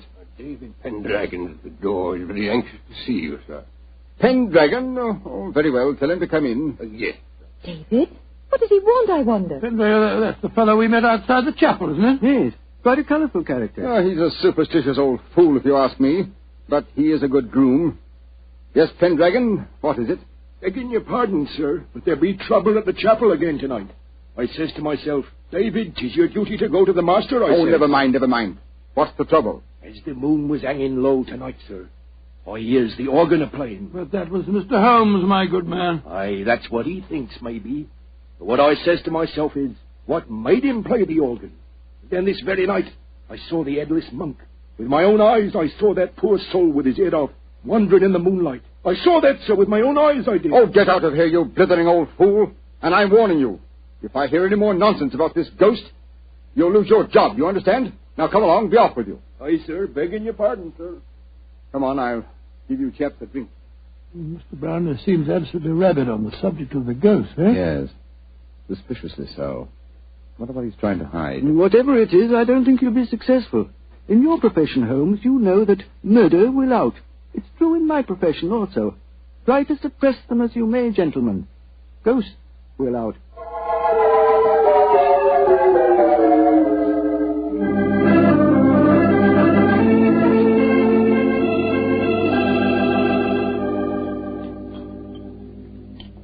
Well, Holmes, this place may be haunted, but I swear that I never spent a better night anywhere. Good morning, Mr. Harley. Good morning. Good morning, sir. Good morning. I'm glad to see I'm not the only late riser. Oh, were you up late, too, sir? Yes, I was, Doctor. I decided to ignore the veiled threats of Mr. Brownlee, and so I did a little investigating in the chapel. Would you mind passing the teapot? And what were the results of your investigations, Mr. Harley? Well, there was no psychic manifestation, you understand, but I'm sure of one thing. That chapel is evil. Evil to the hearts of its stones. And I'll swear that evil does not stem from the hapless monk who was murdered there. You confirmed certain suspicions aroused by my own investigations last night. There is evil here, Mr. Harley, and I think I know its nature. Unless I mistake every sign and reaction, someone has been initiating the local peasantry into the evils of the Black Mass. Mass? Good Lord, what a shocking thought. My own sensations last night confirm your theory, Holmes. There is a coven here, I swear it, hiding its own obscene practices under cover of the haunting. Well, that sounds quite feasible. After all, the people are so superstitious that they'd keep as far away as possible from the chapel when they heard the organ playing. This problem falls into both our fields, Harley. The practice of black magic is a criminal offense. Perhaps it's just as well the old laws against witchcraft are still in force. I imagine, Mr. Harley, that you have your own methods of combating such forces as we're up against. Oh, yes, Holmes, though mine are not connected with the legal aspect of the case. May I ask what you plan to do, sir? Well, I have several rather elaborate preparations to make, Doctor. It'll take me most of the day, I'm afraid. However, I shall explain them to you all after dinner tonight.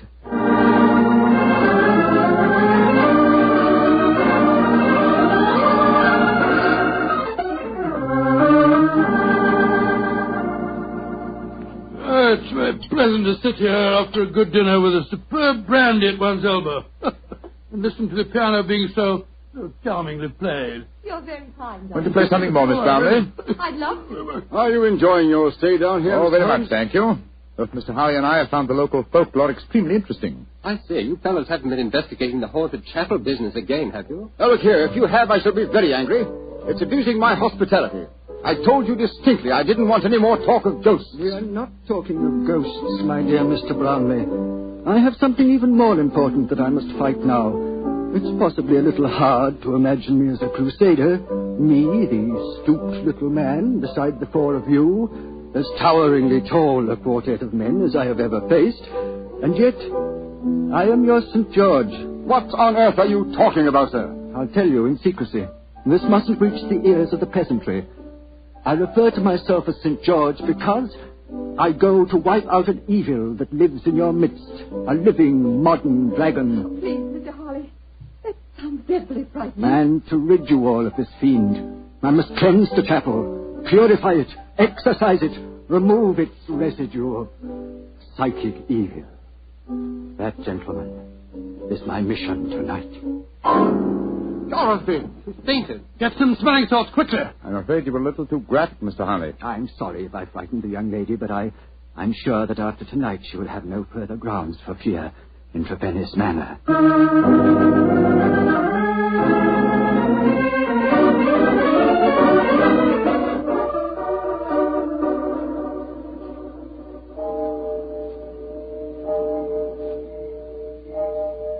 Holmes? Yes, old chap? Did you hear anything? Nothing but the owls and the clock striking midnight. I'm getting awfully jumpy. What do you suppose Harley's up to? I can imagine his procedure. Midnight, the crucial hour, I suppose, in his endeavors. I wish him luck. My own plans are not nearly as clear, unfortunately. I sense a guiding force here, but I lack the clues. There is something, Holmes. Listen! Great heavens! It's the organ in the chapel. And Harley's in there alone. Not alone. Listen to the organ. Feeling forth its madness. Come on, Watson. Something has gone horribly wrong.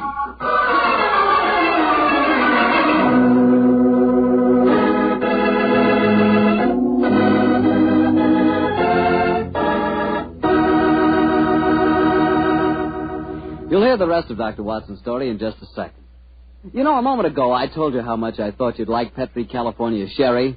But I didn't tell you that Petri Sherry is the all-round, all-American wine.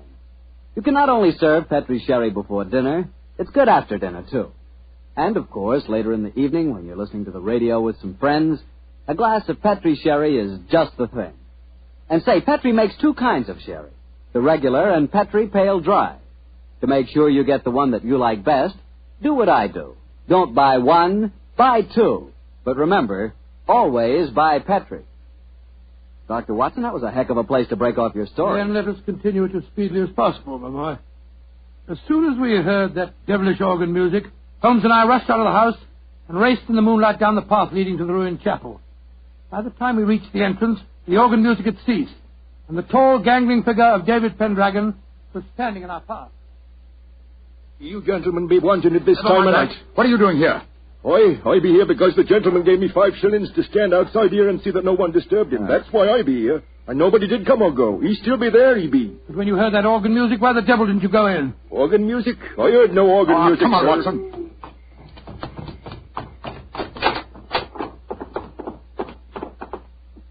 Great heavens. Look at him. We're too late. Poor devil. A knife through his heart. It's obvious who did it. That fellow Pendragon. I'll go and grab him before he gets away. He's not our man. This murder was planned with devilish cunning. The curious thing, there's no sign of a struggle at all. Looks he just stood here and allowed himself to be stabbed. These are chalk marks with which the body is surrounded. They're known as a pentagram, I believe. He thought it would protect him completely from the supernatural forces. Poor chap. For once his researches went too far. Yes, because they touched not on the supernatural, but upon natural evil. And remember, Watson, that only 3 people besides ourselves and David Pendragon knew of this vigil. Yes, Brownlee, his daughter, and young Miles, the secretary. Exactly. Go back to the house, will you? And bring them here. Perhaps we can lay a ghost by clapping a murderer.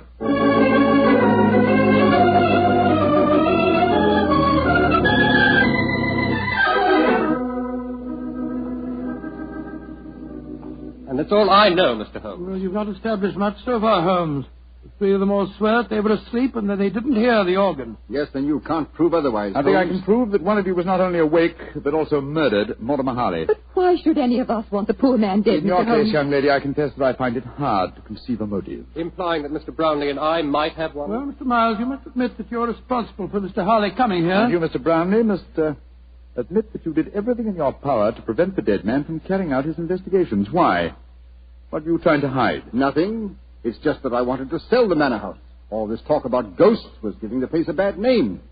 And if it had gone on, I'd never have disposed of the property.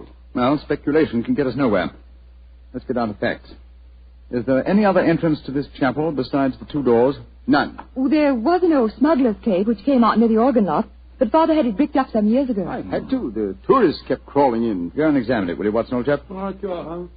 If you don't mind my saying so, Mr. Holmes, it seems obvious who did this murder. You told us David Pendragon admitted that no one went in or out as he stood guard. He must have done it himself. Oh, the man's half-witted. And superstitious.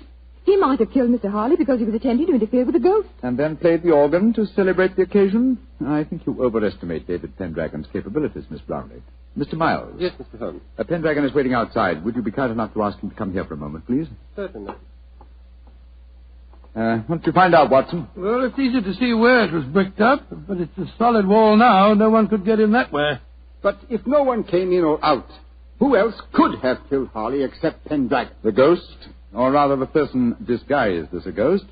The dead man expected a psychic manifestation. When he saw the supposed ghost coming towards him, he offered no resistance. He believed that the magical pentagram would protect him. Ah, there you are, David. Aye, here I be, sir. But I don't know nothing more than what I told thee. No, don't be frightened, Pendragon. All we want is the truth. That's what I told thee, sir. And tell us a little more, will you? When you said no one had entered the chapel tonight, you meant that no mortal man had entered, didn't you? That I did, sir. But how could I say I'd seen the ghost when Mr. Brownlee here had told me I'd lose my job if I spoke of the ghost again? Oh, now we're getting somewhere. So you did see the ghost? That I did, sir. The poor soul walking through the moonlight with no head on his body. You saw it quite clearly? Just as clearly as I sees you now, sir. How tall was he? He was... Would you mind standing against the wall, sir? Yes, of course. He was as tall as... Well, his shoulders come to just where your shoulders come now, sir. You're a tall man, then, so we narrow it down to either you, Mr. Brownlee, or you, Mr. Miles. This is utterly ridiculous. Of course it is. On the contrary, gentlemen, the case is solved. Which one of them was it, Holmes? Neither. Remember that the ghost is headless. That means that the impostor must have built up fake shoulders covering the head. On either of these men, it would have brought their shoulders to the level of my head. Great Scott, it was... Bravo, Mr. Holmes. I didn't think you'd catch me. Dorothy! No, I don't believe... Miss Brownlee, I must warn you that... Keep back. Don't any of you come near me. As you see, I have a revolver. Dorothy, for heaven's sake! Don't speak to me of heaven! You thought I was a sweet little girl, didn't you, Father? You didn't know your dear, demure daughter could murder a man, did you? Why did you kill Mortimer Harley? Because he was a meddler. For months I've been practicing black magic here. For months I've been building up the legend of the Headless monk and the organ music. It made me so wonderfully alone, so gloriously free to practice the rites. And then he came here. I let him live that first night because I thought he was a fool. But on the second, when he said he was going to exorcise this chap, to purify it, as he said, he signed his death warrant. If you could have seen his face, if you could only have seen his stupid, toddled face, as I plunged the knife into him. Dorothy! He bled so beautifully. Holmes, she's mad as a hatter. What are we going to do? Brownlee, give me that revolver. And let you take me to prison or an asylum? No, you'll never catch me. She's backing up the stairs leading to the organ loft. Dorothy, come back! Don't go and follow me. Look out! The railing's behind you. And turn my head. Oh, no, Mr. Holmes,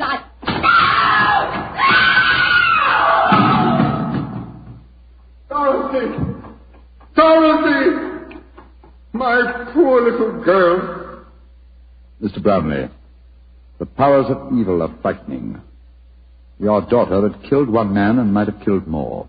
She was insane. Hopelessly insane.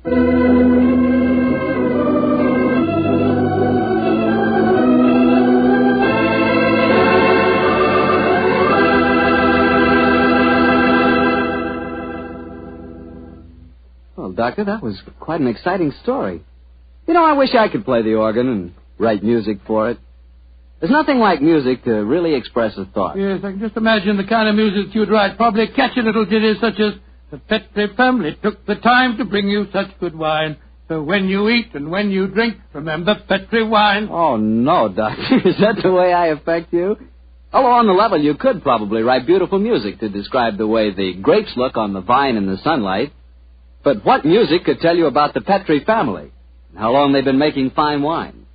You know, the Petri family has been making wine for generations, handing on down from father to son, the knowledge necessary to transform luscious, sun-ripened California grapes into delicious, fragrant wine. And when you see that name Petri on a bottle of wine, remember, you're not looking at a mere trademark. That name Petri is the personal assurance of the Petri family that every drop of wine in that bottle meets their unusually high standard. Petri wine is always good wine. It's got to be, because Petri took time to bring you good wine. Well, Dr. Watson, what new Sherlock Holmes adventure do you have lined up for us next week? Well, now let me think. Next week, Mr. Bartell, I'm going to tell you a story that started quietly enough as Holmes and I sat at a London dinner party, and yet, before the evening was over, we found ourselves involved in one of the most shocking scandals that ever rocked London society.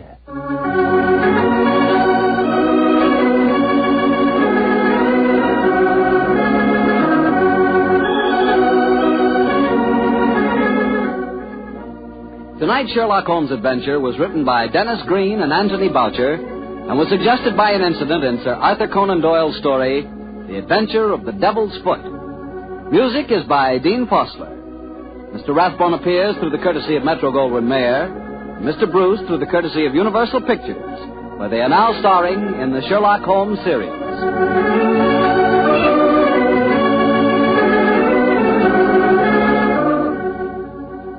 The Petri Wine Company of San Francisco, California, invites you to tune in again next week, same time, same station.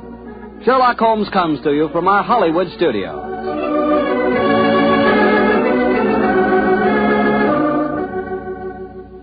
This is Harry Bartell saying good night for the Petri family. This is the Mutual Broadcasting System.